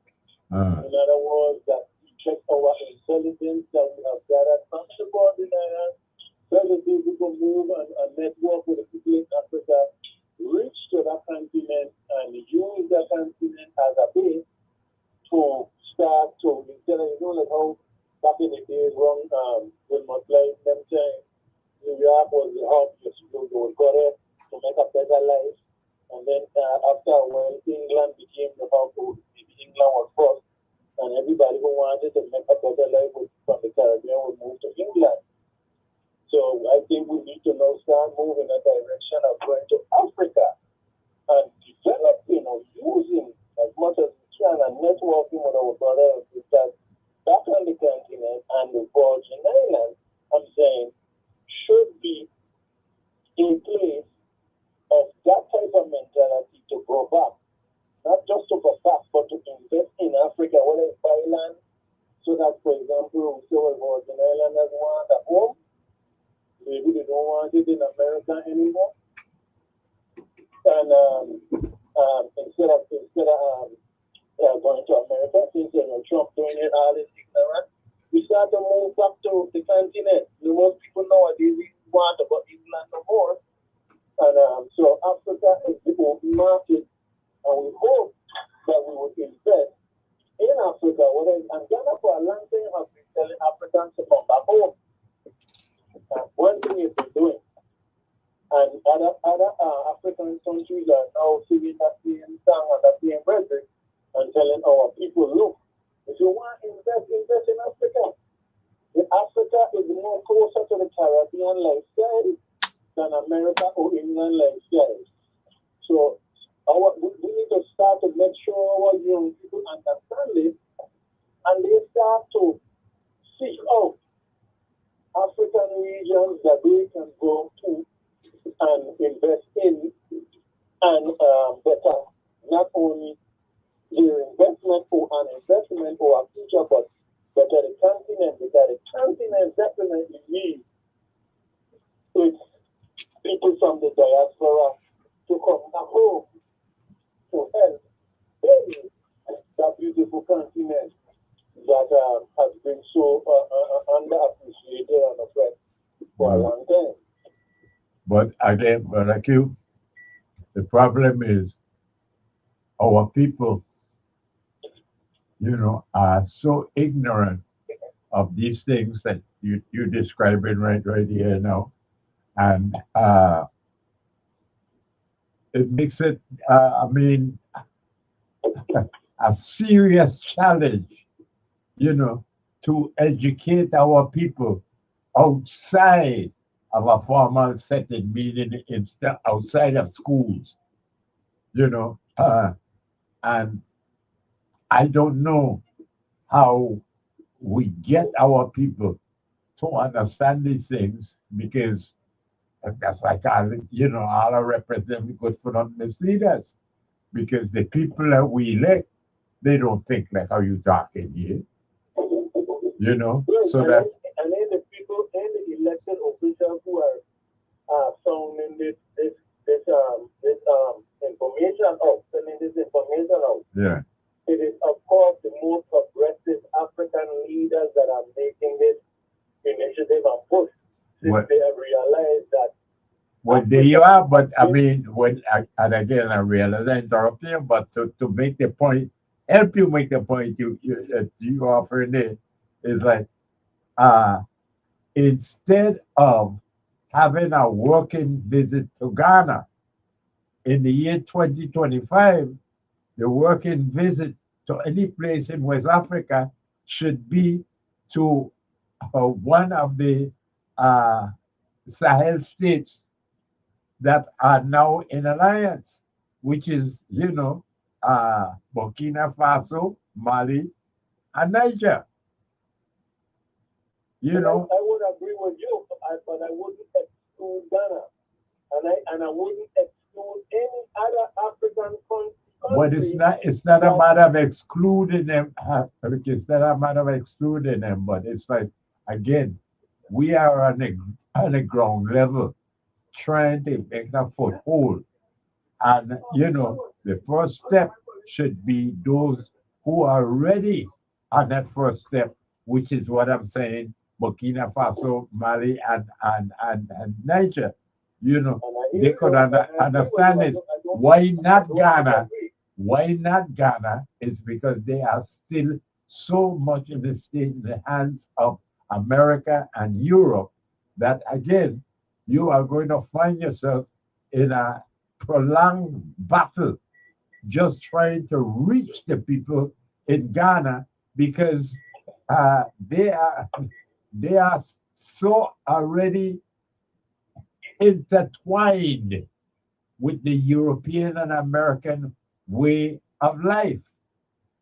That, I mean, the little resources that we have, it should be used into where it is going to get has a better chance of having results, and that is why I think about Burkina Faso and Mali and Niger, because you could go there now. This is how they're thinking, and then as you get a foothold, you could see about, yes, let's see how we could reach out to Ghana or whichever.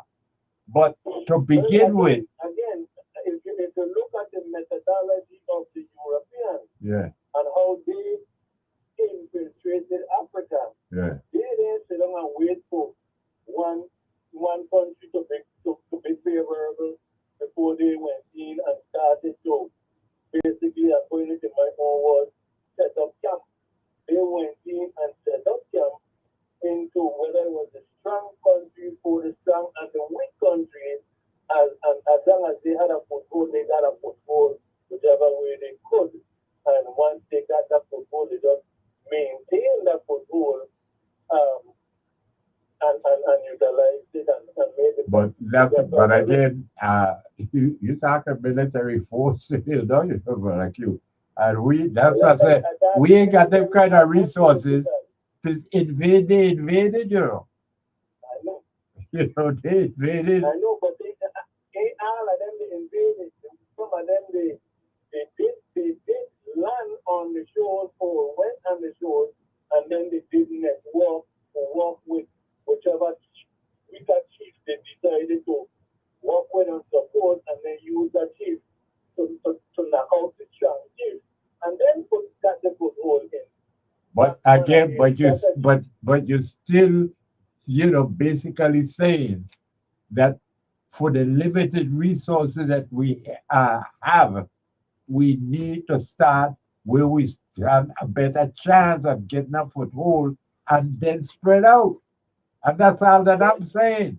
That And I hear instead, you, and I embrace it what you saying, okay, but I also including that even in the weaker areas where the football in are strong, yeah, let's make the effort to be among the first layers so that we have that foothold so that when the rest of the people that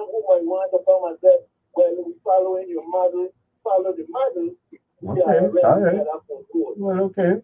Again, So no problem with that's that. all I'm saying. No problem with that. So my only concern though is now that you mentioned that the governor has gone with a certain group of individuals, mentioned tourism. Yeah, that's what he said. I forget the next one. Wait, let me say the thing in a second. It is, yeah, okay, here it is.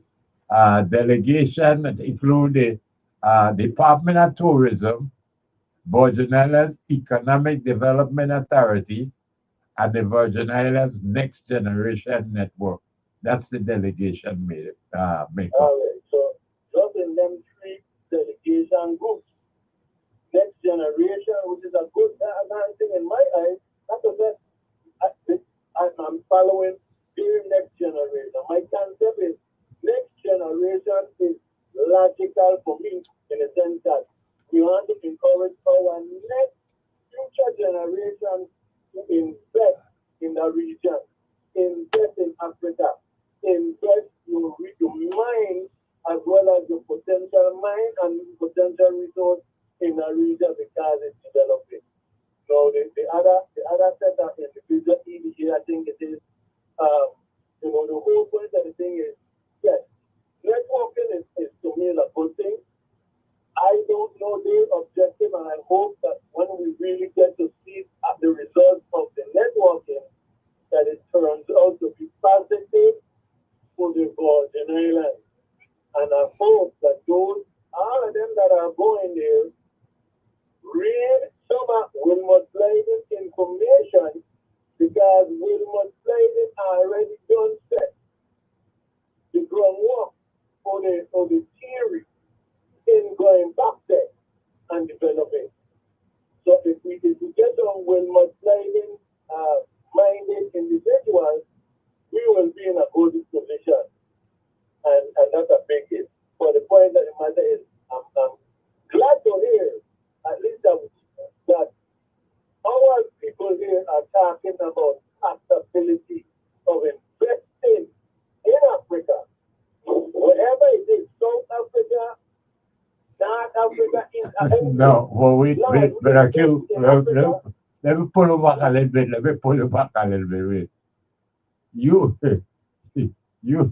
you are jumping ahead of everything here. We're still a colony. They call it, well, uh, well, a territory. But the fact is, we can't do any of these things that you have, speaking to without the Department of State and the Department of Interior. We can't even trade. We can't even trade. We can't even trade with one. We need to change that. Well, that's what so we can't even trade with islands right there in the Caribbean with us. And When again, it's that's what we say. This is why we want to talk about bringing the young minds into changing this paradigm. Because if we continue in that paradigm, we can't even trade with our neighbors in the Caribbean. yeah, that's why I pull you back because hey, wait, you going to put me down the road, you and you forgetting that we are colony. We can't just up and do those things. I never forget that at all. My objective is to get rid of that colonial yoke and make our generation, future generation. Well, okay, well, I So get we got well. to think outside the box. Well, how do we do that without changing? Well, the good for not misleaders that are running things here. Well, that's one of the first objectives we got to do, right? Change the good for nothing misleaders from good for nothing to good for something. Yeah. And then once we understand that we become to be good for something, that part of that something is the objective of changing this slavish colonialist position that it kept us in, where we can trade with our Caribbean neighbors to now be able to trade with them Uh, as well as trade with Africa, which is a developing region, global region in the world. well, We cannot sit down and let a white man, European, continue to milk Africa and get all the resources from Africa, but we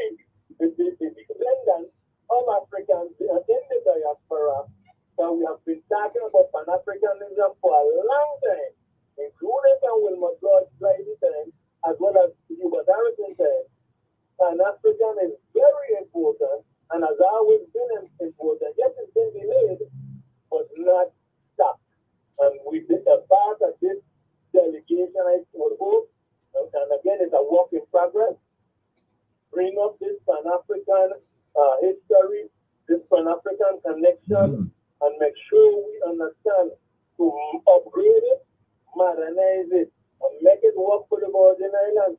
We should be sending graduates to Africa to help Africa and help the Virgin Islands at the same time. That should be an objective. And I hope the governor, the hearing, and the people that this is a future vision we're talking about. We're talking about something that's happening right now and how the condition is now. We're talking about changing the condition from now so that we could better our future children but in the Virgin Islands by helping Africa and Africa helping us. All right. Let me try this next call and see what they say. All right. Stay strong now. Alrighty. Good. Good afternoon. Yeah, good afternoon, Baba. If the wind blowing too much, let me know. It's me again. All right. Welcome again. Yeah, I was listening to you speak to Brother Q and great, doing our language with each other. The conversation you guys are having, when you guys mention things like the how and stuff like that, there is a brother that has spoke about it many times on Friday shows, which is Ross Christopher. And I don't understand why nobody has invited this man to come and speak on any of those things, because this is something that is up in his alley, right? And we speak about Sahara, and that's something that he's dealing with right at this moment. But if you heard again, if you heard me, that's why I was pulling back, Brother Q, because I say it's like, hey, you got to remember, we are a colony. No colony. They say we're unincorporated territory, but the reality is that we can't even trade with our neighbors right here in the Caribbean. So how, this was how we gonna get to, the Sahel, in Africa, without, can't even deal with home. right, we have to get permission from our colonizers. And the fact of the matter is that's why I call it good for misleaders. Because from the governor and the delegate to Congress and down to all the senators, none of them been thinking this way. And so it's like, how are we ever going to get a change? And this is why I, for one, have been advocating for reapportionment so we could have accountability and a different kind of representative in the legislature. Okay, question for you. Yes. How long you been battling that reapportionment? How long you been battling it to try to actively since the 1990s. Actively since the 1990s. So it will kind of go back to the same kind of explanation you given Brother Q. Yeah. You said, how are we gonna be able to do these things when we still kind of like a color? Right. When you have the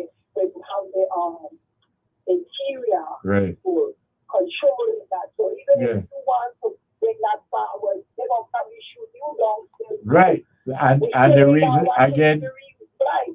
but you see, because people like Brother Q, people that have the African consciousness, have the mentality, they don't want to get involved because these are the people we need to have in the legislature to make these changes. But again, you have people like that, right? To put in the legislature, remember, it's 14, right? So even if you have maybe 2 people or 3 people, you feel you could gain here and gain here, they still have to battle. Yes, but if you start with one, if you get in one, whether it's 1 or 2 or 3, you will for sure clearly let all of the Virgin Islands see that it is possible to have change. And if we could elect 1, we could elect 2. If we could elect 2, we could elect 3. If we could elect 4.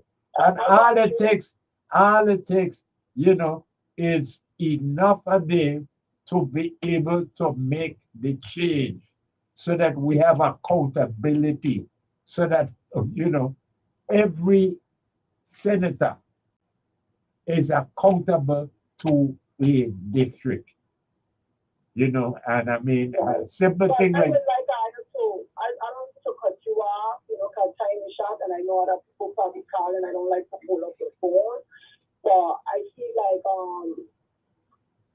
Russell Christopher would be the good person to come on show sometimes to explain certain things for people to really listen. You know, well, I don't know the person, but again, I okay, am okay, always free. I don't know of anybody that I've ever rejected who wanted to come on one of my programs. So okay, if you know the person, ask them, says, why don't they call in? Or for that matter, they want to come in and, have a half okay, an hour, whatever it is. okay, Again, okay. I'll I do have that. information and enlightenment. Okay, I'll do that. Okay, I'll do that. And so I want to make one more point with Brother Q because he was speaking about the young generation. But the young generation, to me personally, just my opinion, are already being groomed under these fraternities that's in the Virgin Islands, let's be real, sororities and stuff like that. Right? So now when you take it, when the governor is going to Ghana, we have to also remember, Kwame Nkrumah from that area. And this is what a guy said. How these heroes laid their life for them and were later betrayed by the same country has become a curse unto them. Ghana needs to apologize to Dr. Kwame Nkrumah, and Congo needs to apologize to Patrice Lumumba. If not, we will continue to sink.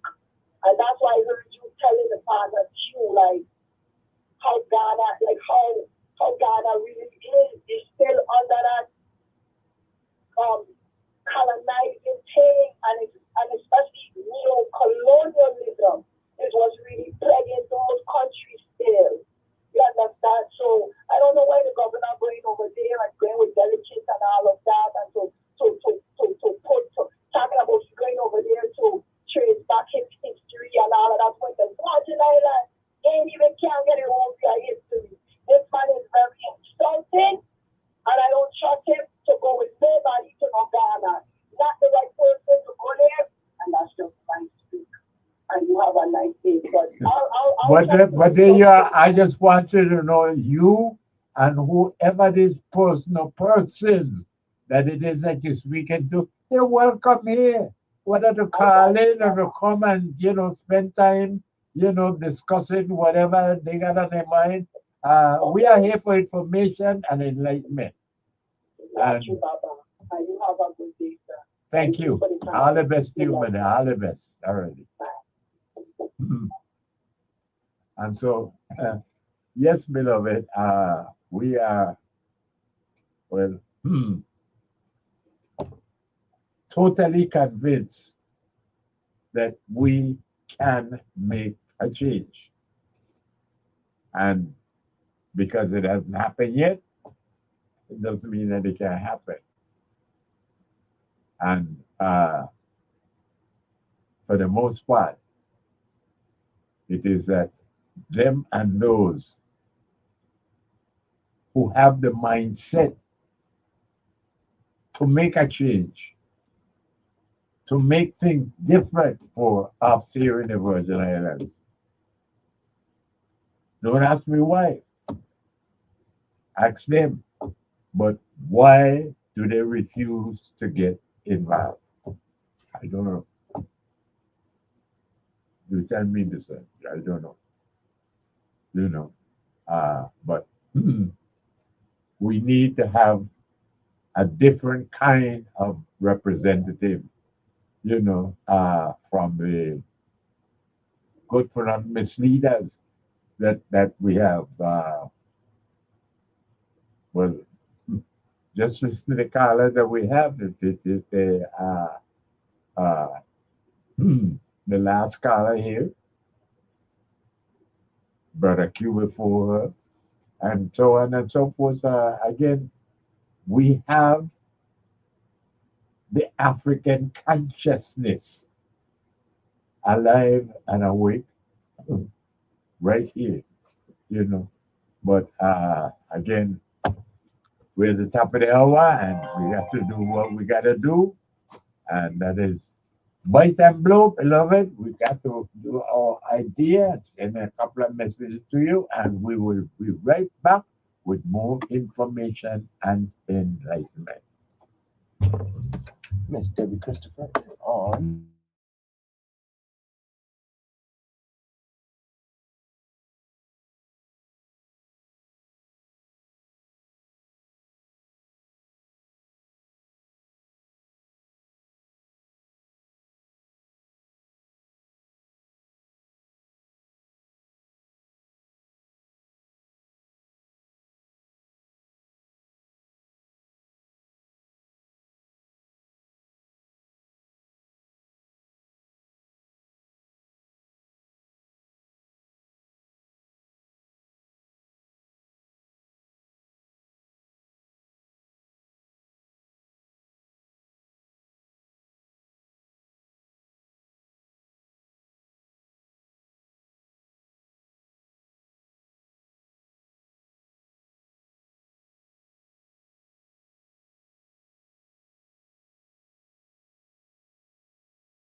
We're back, beloved. And we got a caller holding, so come with me. Let's go into the caller and welcome them. Good afternoon and welcome to you. Good afternoon, beloved. How are you? I am not quite as well as you. Still old, slow, but a little good to go. I'll say that. This is Dr. Christopher. Dr. Christopher is in the house. All right. All right. I've been talking about you the last 3 days and I've been pushing you. And what is it? You with Laurie Anderson trying to get you to continue to represent all those retirees of 65 years or older. So, yes, I have been talking about Dr. Christopher. That's my reason for calling today, just to remind your listening audience that today begins the election process. Today, tomorrow, and Friday. We've been talking about it. Yeah. I heard you. All right. But just a reminder that you know, like you said, we hold and slow. We gain this dosage like so anyway, I just want to remind the GDI retirees that the election office is in Sunny Isles, bay number 39. And for those of you who can't get to the office in Sunny Isles, you can vote online. Oh, right? Okay. I'm glad you told me that. I didn't know. Well, I wasn't aware of it myself until last night. The information has been just like trickling out of division of personnel. There's a lot of stuff that we weren't told until the last minute. Well, It's so just not okay. a full Well, process. tell me, because I am an idiot and total dummy when it comes to But the listen, internet. listen, Dick, So you tell know, me what is it I can tell people, how they can vote online? How do I do that? well, my dear Mario, for almost 2 years, I've been trying to get across to the division of personnel that our generation ain't fixated on this social media like they are. All right? And a lot of individuals our age, and you're older than I am, is very technology challenged. All right? So every time that they try to get something out, they say, oh, go to our website or go to the Facebook. Not all of us are Facebook users and tell everybody not to get to website. Right. You understand? I've been trying to drill it to them forever, but that's their way of doing things, and it doesn't seem to matter to them that some people are going to get left behind, right? But last time I learned that there's a platform for you to vote online, but if an individual is technology challenged, like I am, all right, thank God for my grandmother to show me how to get to these things, but there's a form on the Division of Personnel's website. I'm gonna say it slowly, so if they don't know how to do it, they can give it to somebody to pull it up for them. Tell me when you're ready, Mario. Yeah. Okay. I'm ready. Okay, www. G like Debbie, O like octopus, P like Paul, dot GES like Sam, C like Charlie, dash election.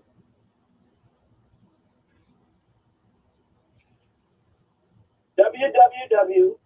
Oh, I'm sorry, I didn't give you a part of it. It's USVI DOP.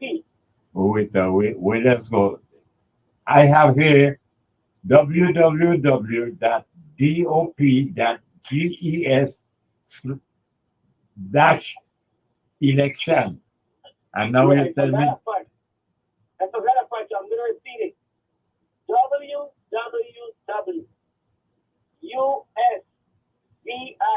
Wait, this is a different one. Yeah, because I forgot to put the USVI in the other one. Okay, So www.us what? USVI GOP, which is stands for Division of Personnel. USVI DOP. Yes. DOP dot GESC dash election. www GESC dash election. And the ballot should come up when they put that website in. Okay. Okay. So it's www. Let me see if I got it right. www.usvidop.gesc-election. That's it. Okay. And the ballot should come up, and it's gonna show. I'm gonna explain it as slowly as I can. I know I don't speak so fast, but the ballot is gonna show you the employee. The individual that's running to represent the St. Croix and St. Thomas active employees, which is Beverly Joseph on St. Croix and Gilbert Commission on St. Thomas. All right? Okay. And you can vote for those two. Those are for the active employees. The Then you have retirees that are under 65 years old who are under Cigna. And their representatives will also be those two individuals, Beverly Joseph on St. Croix, Gilbert Commission on St. Thomas. Gotcha. Now, the retirees over 65, that's who I represent. Right. Deborah Christopher on St. Croix and Laurie Anderson on St. Thomas. It wasn't until the last minute they actually let us know 2 days ago that the individuals can now vote for people on St. Thomas and St. Croix. See, like I tell you, the information is just trickling in.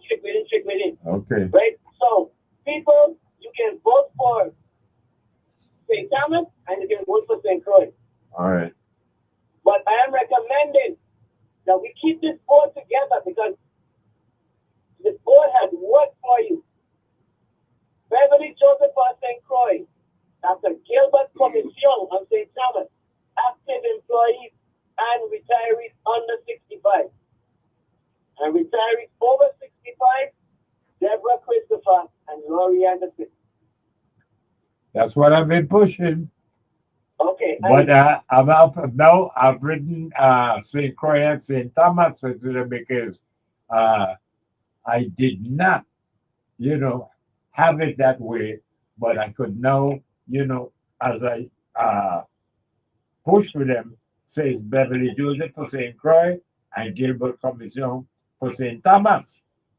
As Yes. in Deborah Christopher for St. Croix and Laurie Anderson for St. Thomas. Now let me say something, right? Yeah. Because see, I frankly, I am tired of the foolishness that's coming out of this division. There is on that same ballot, you've got to see a write-in section. Please don't write anything in there. Please. It's just going to cause confusion. You understand? It Yeah. shouldn't even be on that ballot. But they're asking if you have an individual you want to write in. That's only going to detract from the support that those 4 individuals get. Okay? So I am recommending that you don't write anything in there. Please. Okay. Just go ahead and put the dot next to the check next to one of those 4 names, depending on which group you're in, and call it a day. It's going to ask you for some information on that ballot, which is your initials in all capital letters and the last 6 numbers of your social security number. And then it's going to ask you for your birth date written out as follows. Like, for instance, if you were born in September, that will be 09. If you were born on the 1st, 01. If you were born in 1922, 1922. It has to say 09/01/1922. That's how it should be written.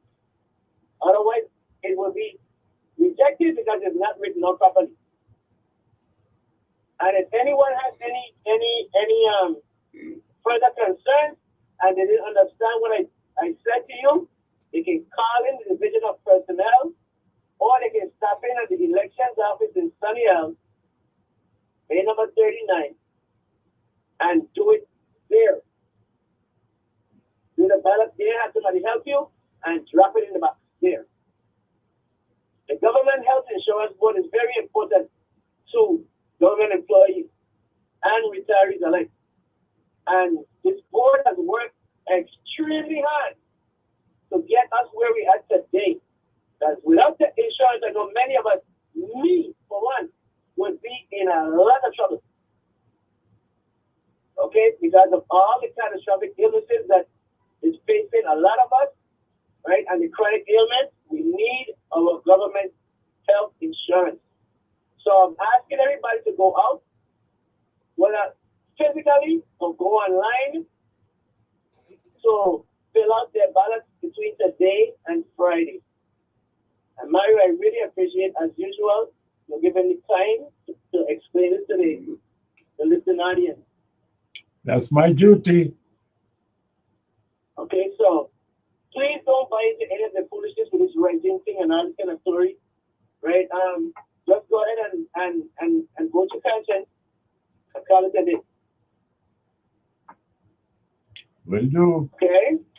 All So right. thank you very much, Mario and your beloved audience. And I wish everyone the rest of the afternoon in peace. Very well. Well, thank you so much, Dr. Christopher. We'll continue to push until 4:30. That's what we leave Yeah. here. And Mario, lest I forget to tell you, as soon as this is over, I'd like to come to your show, and I know I can come there anytime. I'll let you know when I'm going to come. Okay. Because I need to go over some of the data that the GESC board has put together to present to the legislature, particularly in my area, which you know is cancer. Yes.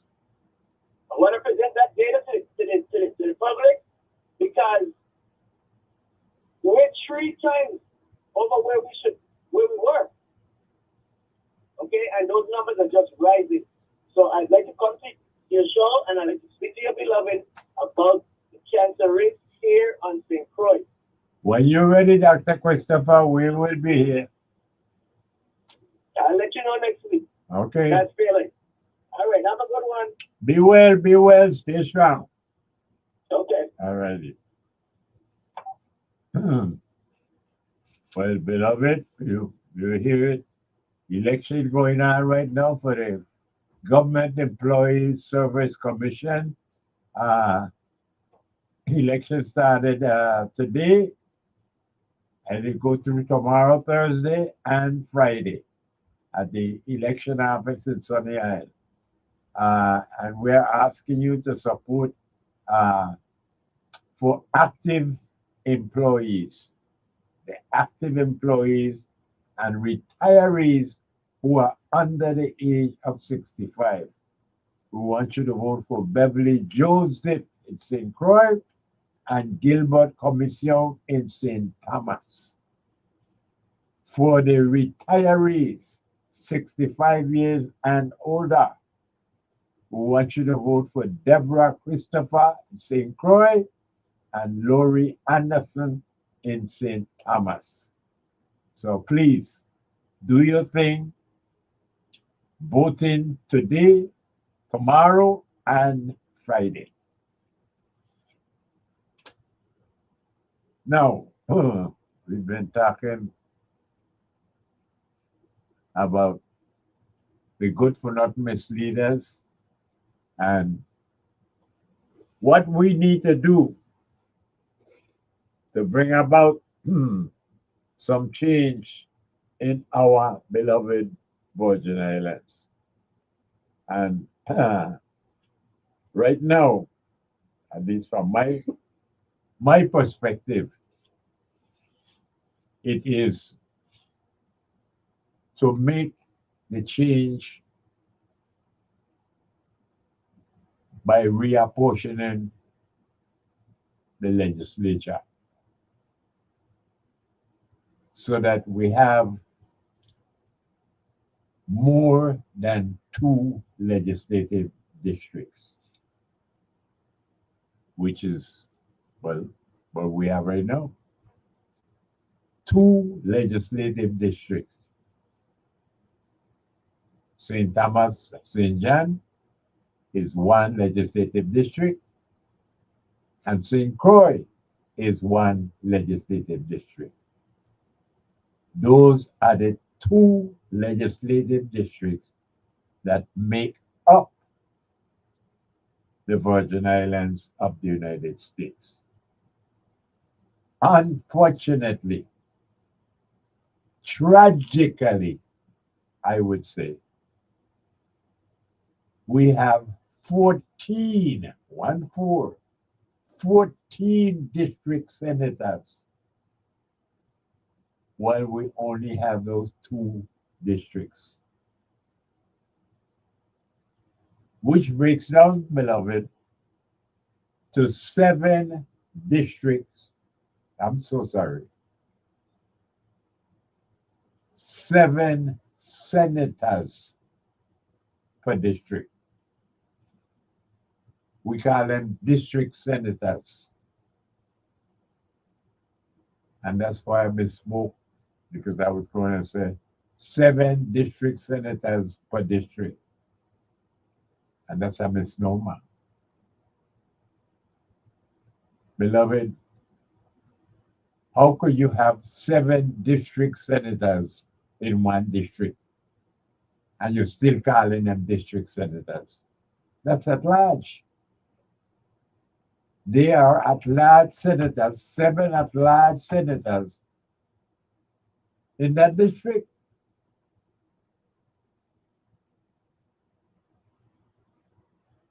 And this is why we have no accountability. It's just impossible to have 2 districts, 2 legislative districts, but 14 district senators. That can't work. It hasn't worked, and it will not work. There is no accountability. Beloved, the essence of the Republican form of government is checks and balance. How are you going to have checks and balance in a system with 2 districts but 14 district senators? Where are the checks? Where the balances? Non-existent. No accountability. And like I said, beloved, this is a system so uniquely disastrous that it doesn't exist anywhere else in the world. And for decades, I have been trying to find another place with more than 1 senator in a single district. I have not been able to find it. And beloved, it's embedded right in the Constitution of the United States of America. No more than 1 representative per district. That's accountability. Yet here in the Virgin Islands, we have 7 per district, and nobody complains. Now, I could understand why the good for nothing misleaders don't complain. Whether it's the governor, the lieutenant governor, the delegate to Congress, or the 15 senators in the legislature. They're not going to complain because no accountability is good for them. They love not being held accountable. And if it's up to them, no, they don't want to change. Leave it like it is. But beloved, I need to emphasize the point that it's only here in our unincorporated territory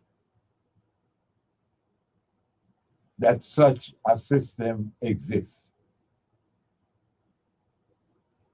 I hope you heard me because that's the reality, beloved. And I have done my research over the many years, and I have never been able to come across a similar structure of government anywhere.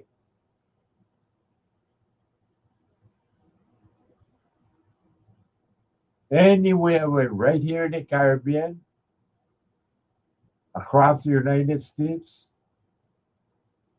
across this entire Western Hemisphere of North America, Central America,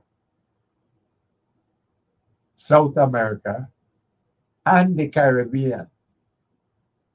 Beloved, the only place with more than one representative per district is right here in the Virgin Islands. And yet, it doesn't seem to bother us. Unbelievable as that sounds, but it doesn't seem to bother us at all that we are unable to hold our representatives accountable. It doesn't bother us at all that our senators are unaccountable to us. It doesn't seem to bother us at all. We don't have town hall meetings.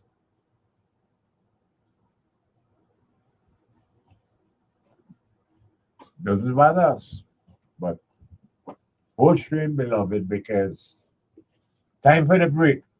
So bite and blow, and we will be right back with more information and enlightenment. Hold stream.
Back, beloved, and we got a caller waiting for us. So, hey, let us reward that patience there. Uh, Good afternoon. Welcome. Yeah, Mario. Welcome back, man. Right there. Yeah, I Talk to am me. sure you are well acquainted with the word unique or different. Yes, yes. Well, that we are. That That's we why are. you can. That's why you can't find no place else with the same structure government. That's it. Okay, we're different. We are very different. Call is being Oh yeah, a few callers ago, I heard someone refer to the fact with regard to trip that the governor and his Bokomsar took to Ghana. Yeah. The caller raised the concern that they wondered if none of his advisors don't tell him differently. Well, apparently not. Apparently, I mean, they are equally ignorant of this current situation. Well, what I have learned, because the closest I have been to Albert Bryan and all the years that I know him was when he was a couple of months old in his parents' home. And since he became a man, maybe see him walking, going somewhere in the islands. I glimpsed him several times in Washington, D.C., but I wasn't close to him. Yeah. So certainly I would not be able to ask him to advise anything. What I do in my writing, that he just simply, as I was told again, he just put them in the garbage. But I heard this good gentleman on the radio with Neville James raising the devil about 2 weeks ago. And with the passion, the force, and maybe the venom in him, the people that he was referring to, as he explained it, are grateful. I have done so much for these people, and this is all I'm getting. They don't appreciate nothing. Good thing the people wasn't close because he would have licked them down. Anyway, I don't understand what I understand that we don't understand, that you ain't doing the people no favor, sir. You work for the people. I would think that maybe as educated, I believe he has a master's degree. But I hope at least half of that degree was in common sense for him to understand that you are a servant of the people. You're a tired governor, you're a tired president, tired emperor. You're still a servant of the people. But I guess we don't see it that way in these small islands because we are unique.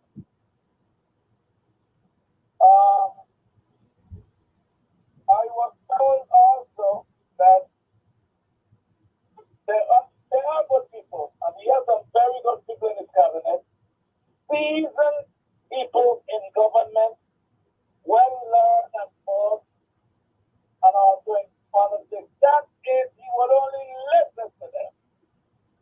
He wouldn't get himself in all this rigmarole that he's involved in. But from what I was told, what he does with those people, he ostracizes them or pushes them aside. Yes, let's stay on the payroll making 150, 200,000, whatever amount, but they're just there. And he ain't listening to them. Well, I suspect that's why our budget is in the good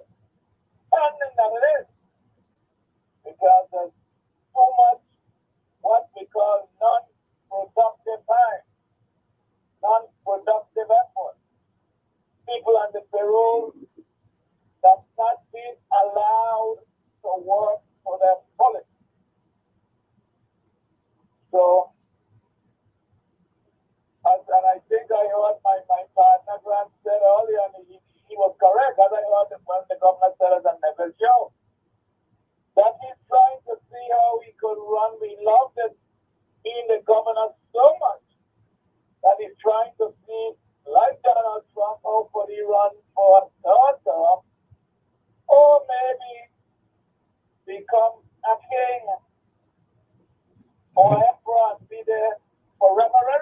I hear you. Either that, or he would make a segue to the first branch of government that he loved, hates so much. Hey, Mario, I'll continue to listen. We talk some more already. Yes, sir. Good afternoon. Good afternoon.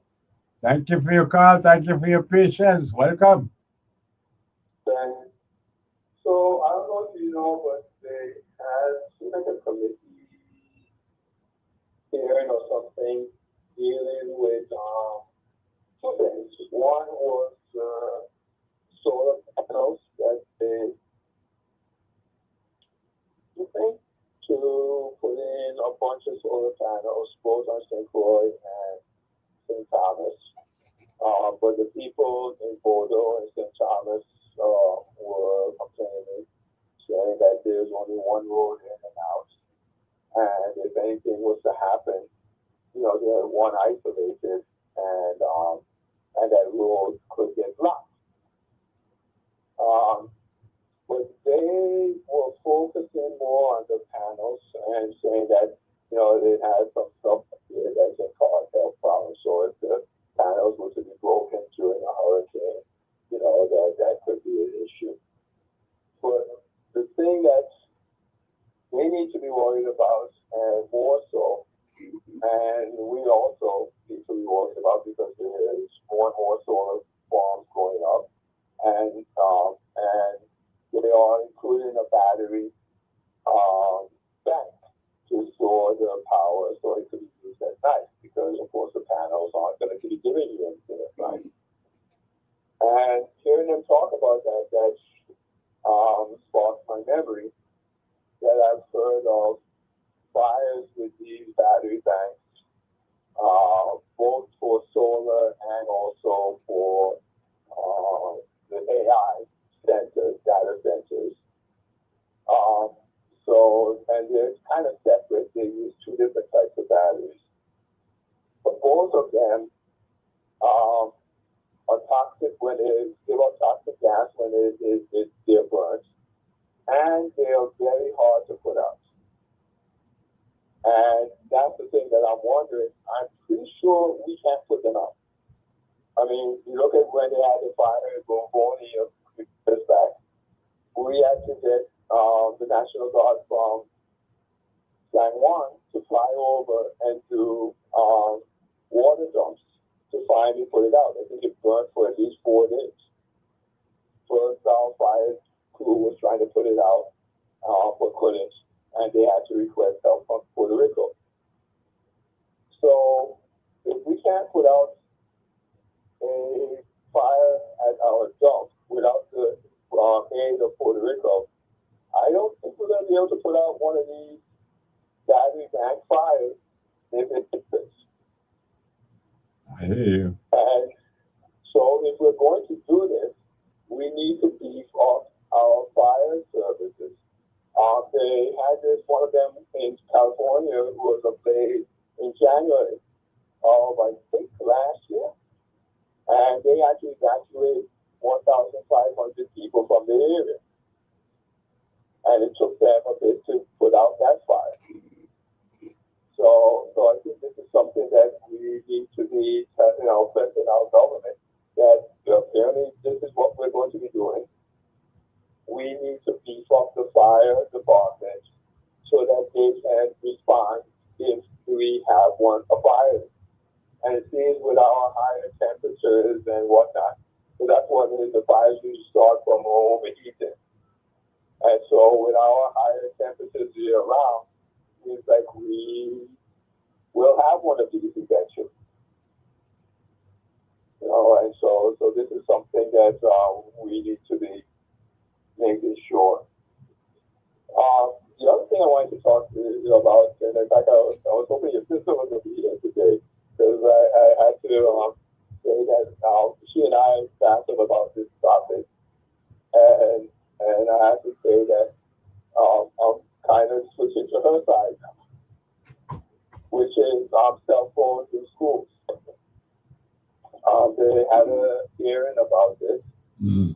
and a couple of senators on the committee were saying that, it's a problem, and mainly because the policy is not being put into place.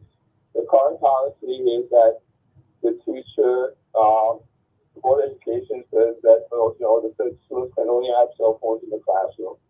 The teacher approves of it. If they're doing something that the teacher says, yes, we need to have the internet connection through the cell phone. But as a couple of senators were saying, that policy is not really being enforced. And that's the thing, it can't work well, and it has worked, there's policies like this in the state, and they work well there. But the only way it can work well is if the teachers get backed up by the administration and others higher up, that when they tell students not to use cell phones in classrooms, that they are backed up by the administration to, because if they're not backed up, then it's not going to work. And I think that's what the senators were, the two senators that brought it up were saying, that it's not really being enforced properly. And it can cause all kinds of headaches. Bullying, which is a major problem, can be effective because of the use of cell phones. And so there can be a major headache and problem, the source of problems in the classroom and the schoolyard if it's not controlled well. Well, if I am seeing, pardon? No, I was simply going to say that my experience with just about all the schools that I've had the opportunity to, well, generally I'm given lecture on one subject or the other, but I'm talking about the general experience that I have primarily dealing with the teachers. And sad to say, but coming from their mouths, most of the energy is expended in trying to control the students as opposed to educate the students. And as I'm listening to you here, and speaking of my one and only sister, I can understand the issues as you speak to them. But I thought I would interrupt to, inject this empirical notion that teachers themselves speak about today. Man, we spend more time, or individually, if it's a teacher would say, I spend more time trying to control the classroom than I do trying to educate the students. Behavior. They're not backed up by the administration. In the past, they used to be. But now the administration tends not to. If some problem happens in the classroom, they immediately try to figure out a way to blame the teacher for it. They totally ignore the student's behavior. Well, that only, but again, and I think if I'm paying attention to what you're explaining to me, that only adds to the difficulty, of allowing cell phones in the classroom. Exactly. And that's why she's won me over. Because I've come to the realization that the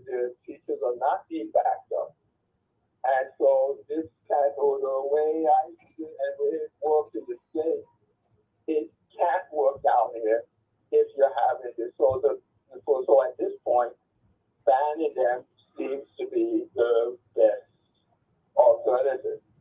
If the teachers were being backed up by the administration, then they could. Because the simple thing, the students they're addicted to their cell phones.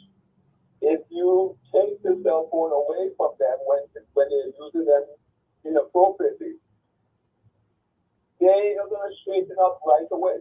And there are reports from the state, the schools that do this, teachers who have done this. This pound just goes away.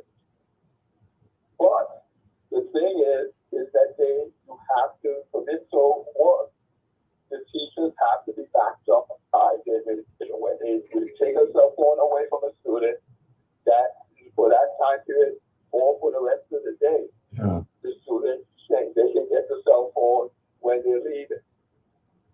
If you do that, the students quickly shape up and stop taking out their cell phones in inappropriate times. Because they'll die to go through the whole day without their cell phone. I hear you.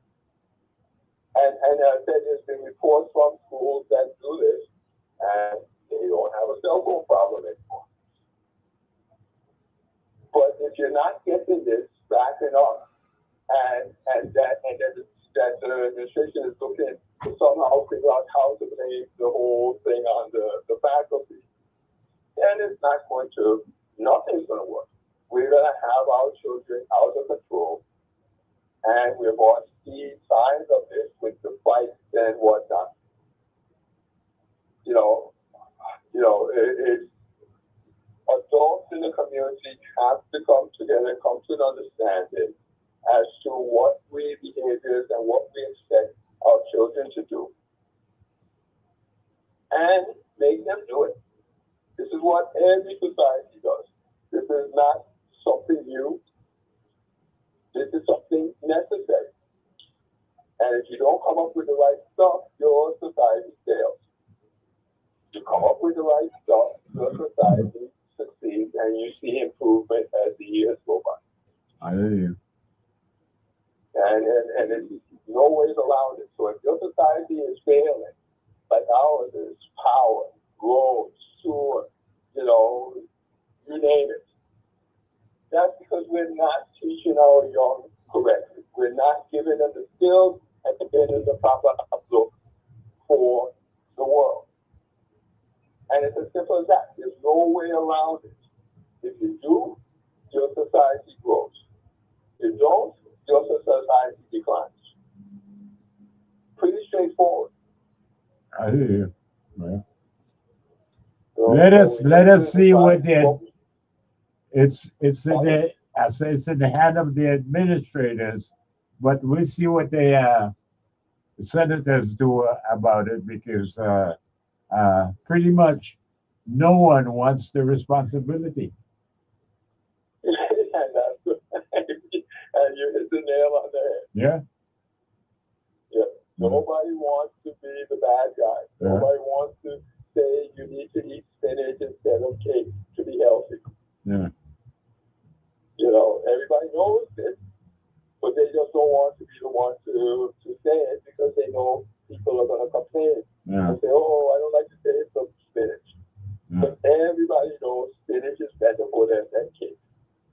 Yep. I mean, there's no argument to that. But nobody wants to be the one to say it. Yep. So here we are. Yep. We appreciate your input as always. No problem. No problem. All right. Thank you.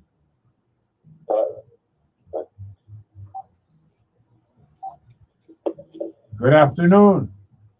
Hey, greetings, beloved. Greetings and welcome back. I wanted to go back to the conversation you had with Christopher. And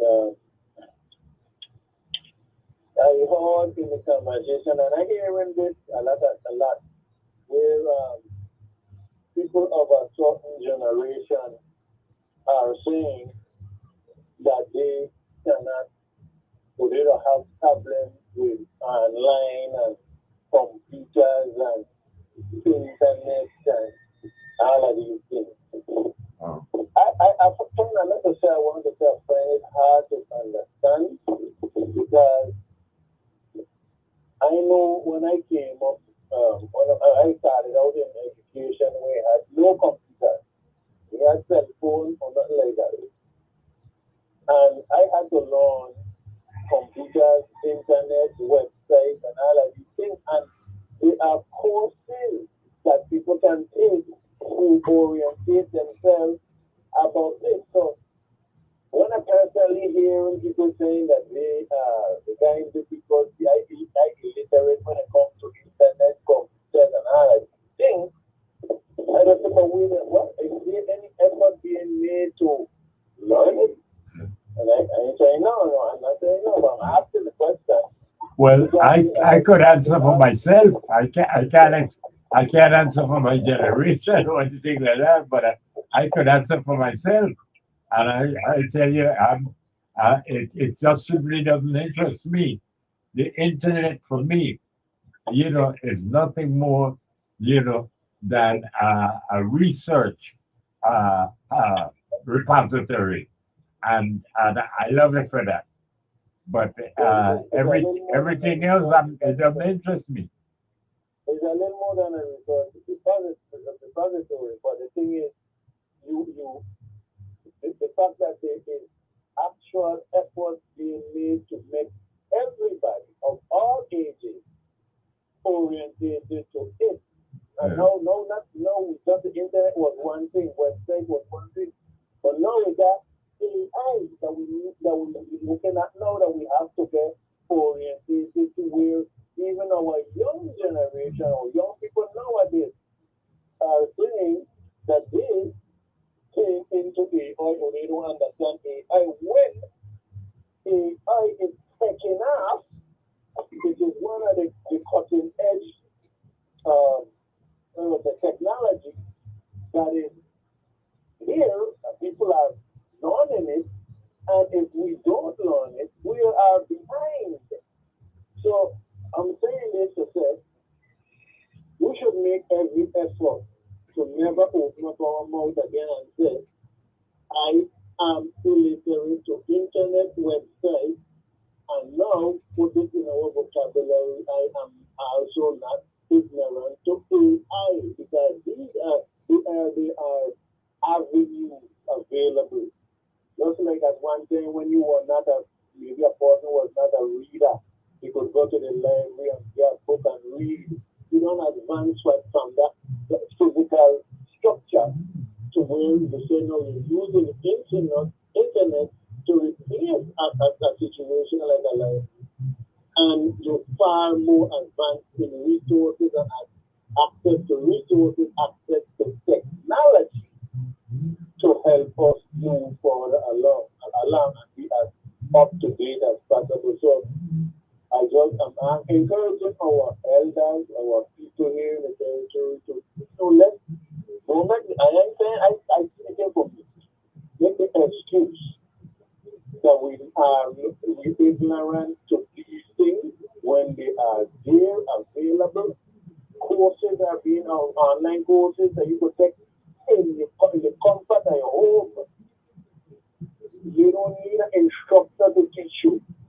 It's here, you can, like just you could go online for the GER, the government is everything. Yeah. You go online and learn website, Excel, Word, all of these things, and learn AI, which is, again we said, AI is the thing to learn now and be a part of right now, and we must encourage our young people to be a part of it, so we can utilize it for our good. Everybody else utilizing it for their good, why can't we? So let's stop this excuse. We're gonna make too much excuse sometimes. I was like a crutch. I am illiterate in websites. I'm illiterate in internet. That must be the king of the past, and we need to go ahead and move forward. But you've been selective in that because while you encourage one and all to get involved with the technology. At the same time, you know, you will withdraw from participating in the political process. Where say that now? Well, on the one hand, you are promoting, like you s- matter of fact, the purpose of this call, that, that regardless of the generation, regardless of the age, uh, that everybody should be into the technology. And then now you're saying that at this point now it's not the AI.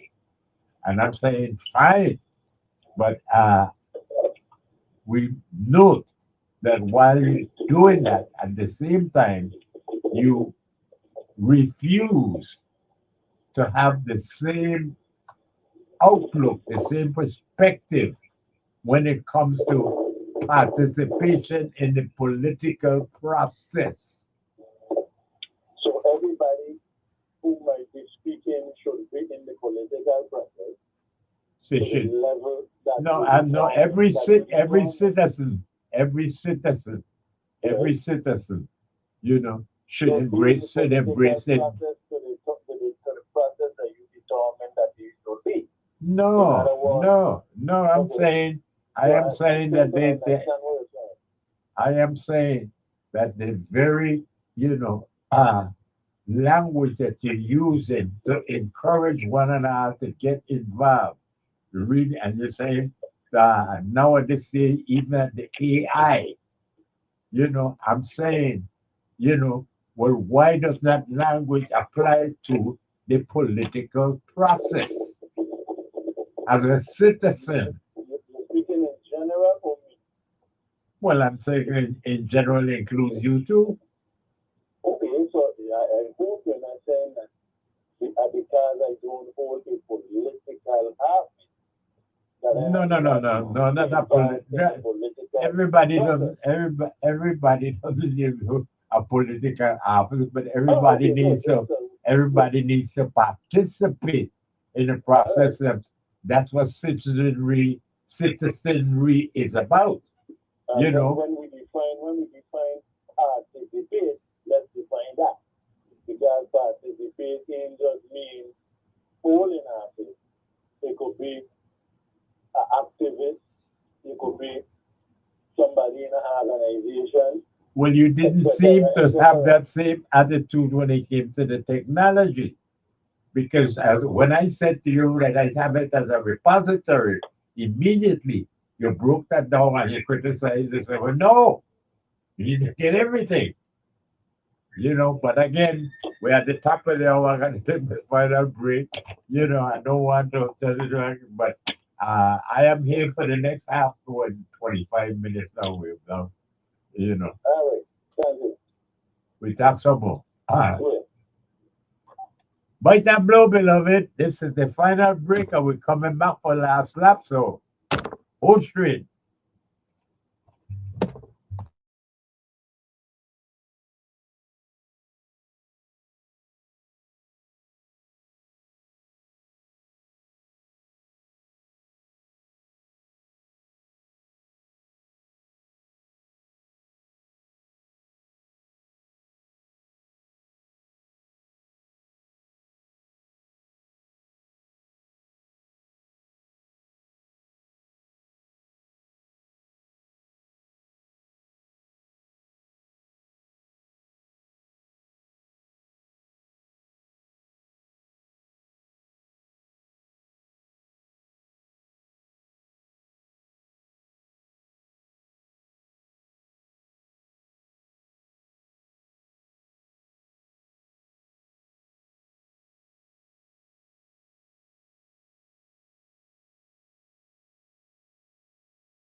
We're back, we love it, and we are back for the last lap.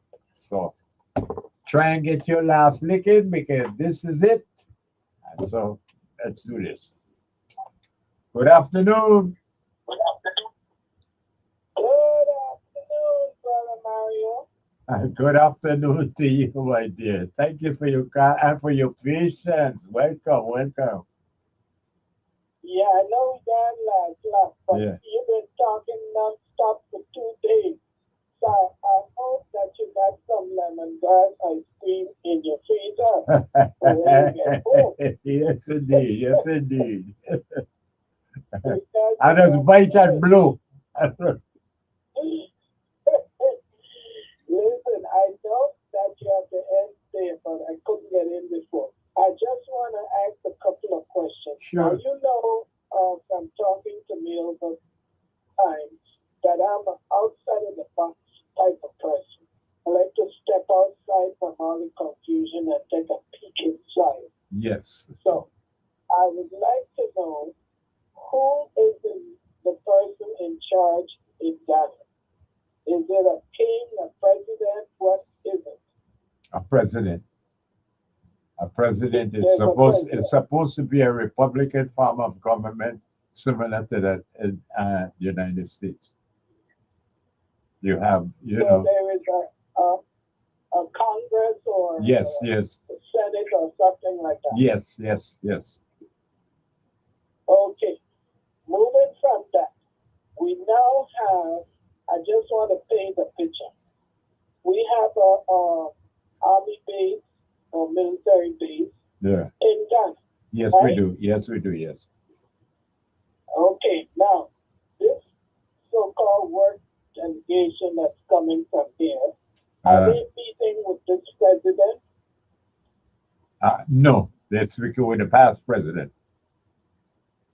With the president that was there before, who is no longer president? Correct. Okay. I don't know why that makes any kind of sense. Now, does Ghana, does Ghana share a northern border with Sasso?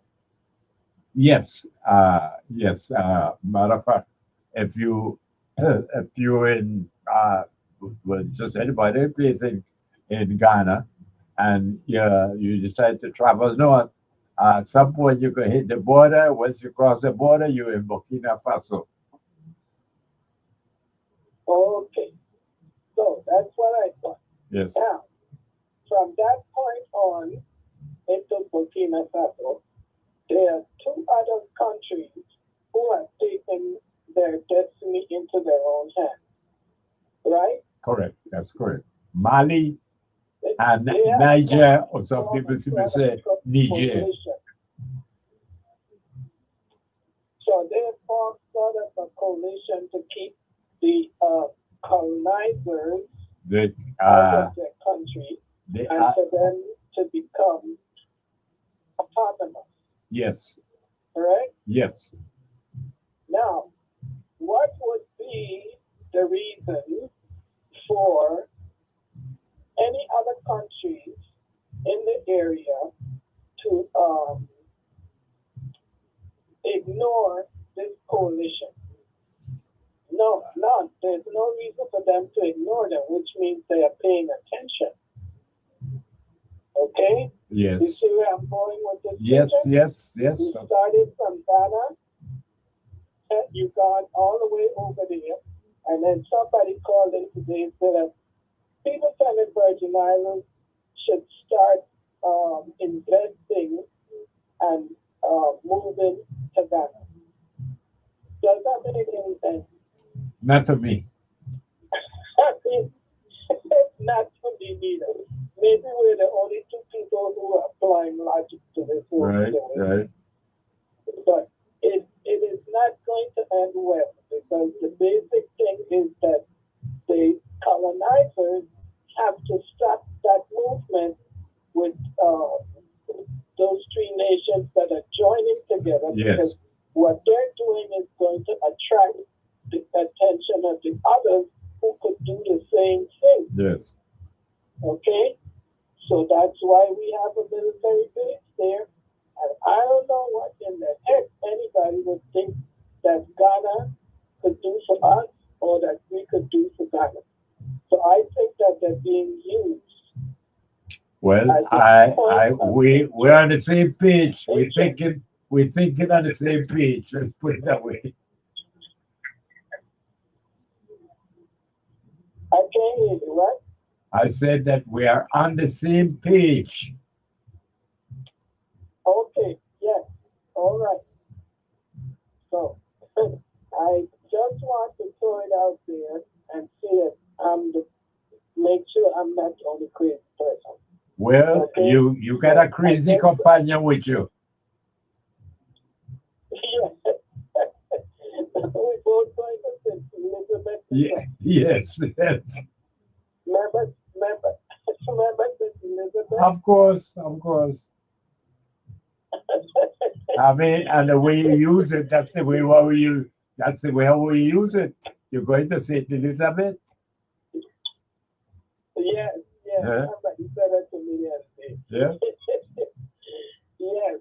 Well, I'm just gonna sign off now because we're at the end of the show. Yes. But we'll follow up on this conversation next Tuesday. Look forward to it. Take care of yourself. Be well. Okay. All right.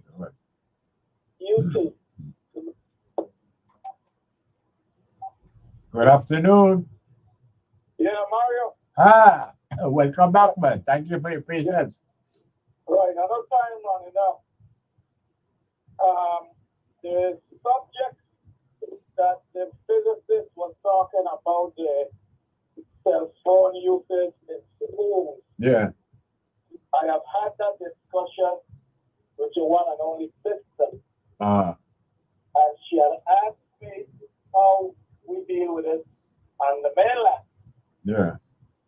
I told her, well, it's only 2 states and 2 cities that I could talk about that I've been involved with. That's Houston, Texas, and West Palm Beach, Florida.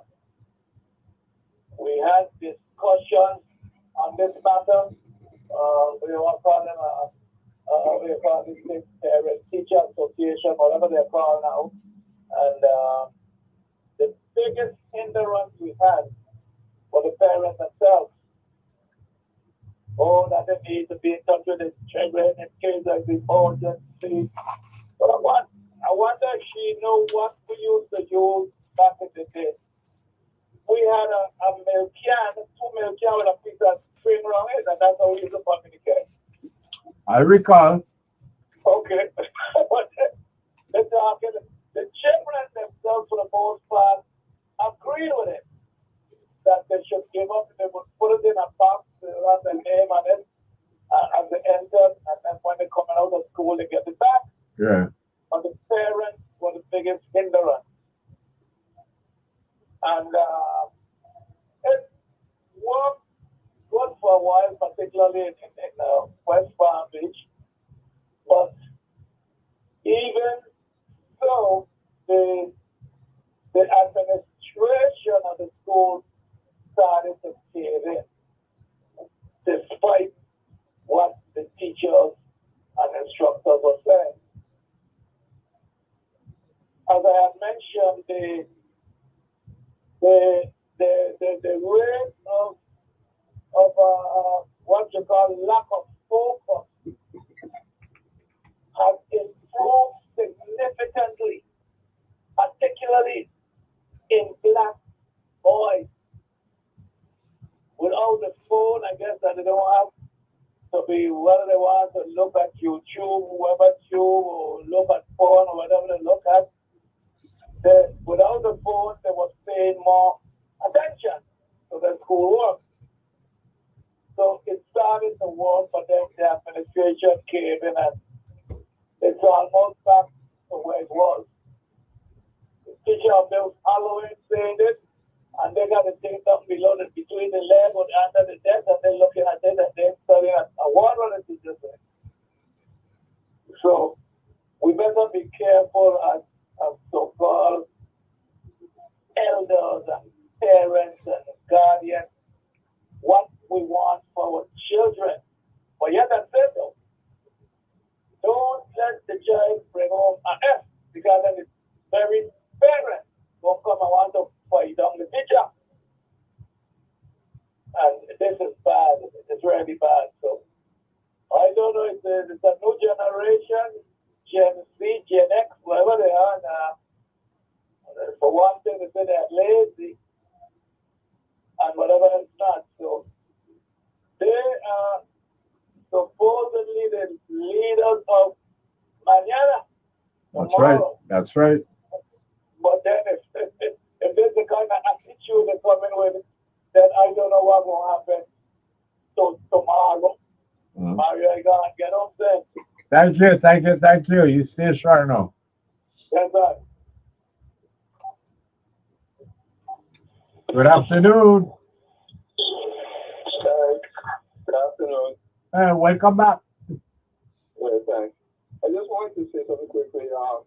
They are coming out with new toys for children, AI, with embedded toys.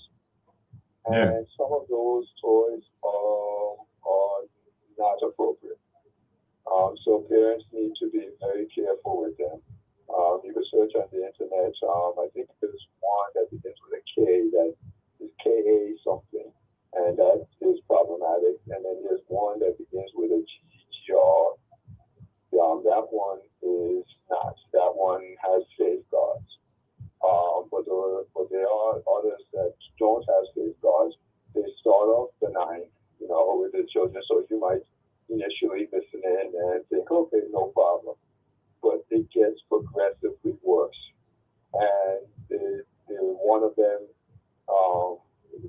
started talking to the children about where the knives and matches are likely to be found in the home. What?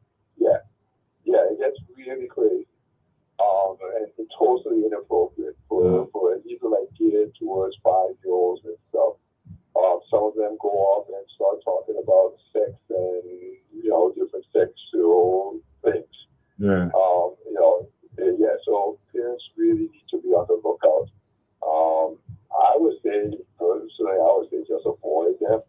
But if you're going to give them to your children, you need to do some research on them. Well, you giving excellent information there, because I couldn't speak for myself, but I find the information that you shared right here and now, should be widespread. Yeah. It can become a major problem, and you're thinking, oh, how cute, and then they had like things in the past like Teddy Ruxpin and stuff that grew beers that would talk to the children, but these are far more sophisticated and dangerous. Teddy Ruxpin just had a recording that this is stuff that the AI that it makes up and evolves as the child uses it. So as I said, you might buy for them now. Initially, you're listening in, to make sure it's okay, and it's okay. But 6 months later, what that thing is telling your child is totally different.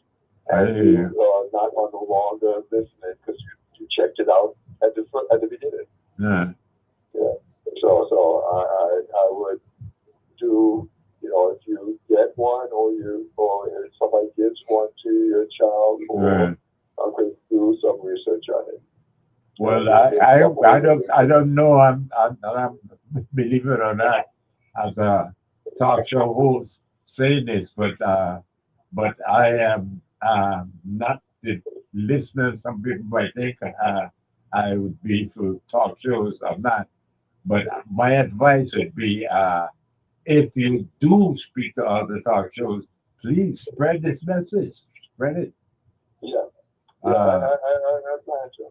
Yeah. It can be a very problematic and tricky thing. So I'll try to get the word out as much as possible. So you do the same. Let everybody that you know, let them know. Yes, and indeed. I'm Yes, not telling people what to do. I'm just giving them the information that they need to check these things out. Yeah. It may not be what you think it is. Well done. Appreciate it. Keep it up. But then again, hey, Yeah, I've always said give me that treasure color, man. You know, I try my best to help protect my people. You know? Good thing. So, Already. Thank you. uh, Good afternoon.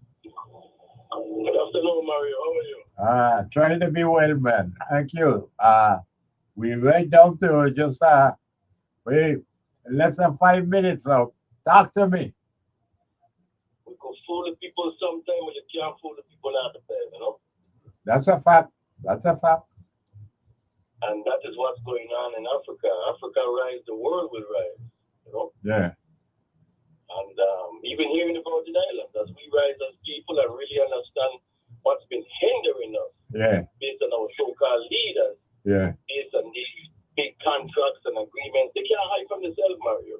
To repair a school, you're giving a contract for over 200 or something $1 million. Never before. That's what Never before, Mario. I just yesterday I heard that that's supposed to be Central has two I mean $250 million to repair his school. I mean you should be able to build several brand new schools with that kind of money, man. Thank you, Mario. Boy, I guess that's the last big thing the governor doing before he leaves out, boy. Tell me about it. It might be another one coming though. Greed is something else. I hear you. That one, that's the problem. Once you get away with one thing, you just don't stop. I hear Don't you. keep going. I hear you. But don't worry, them friends gonna pick you up and take you out the house. You know, that's the reality of it.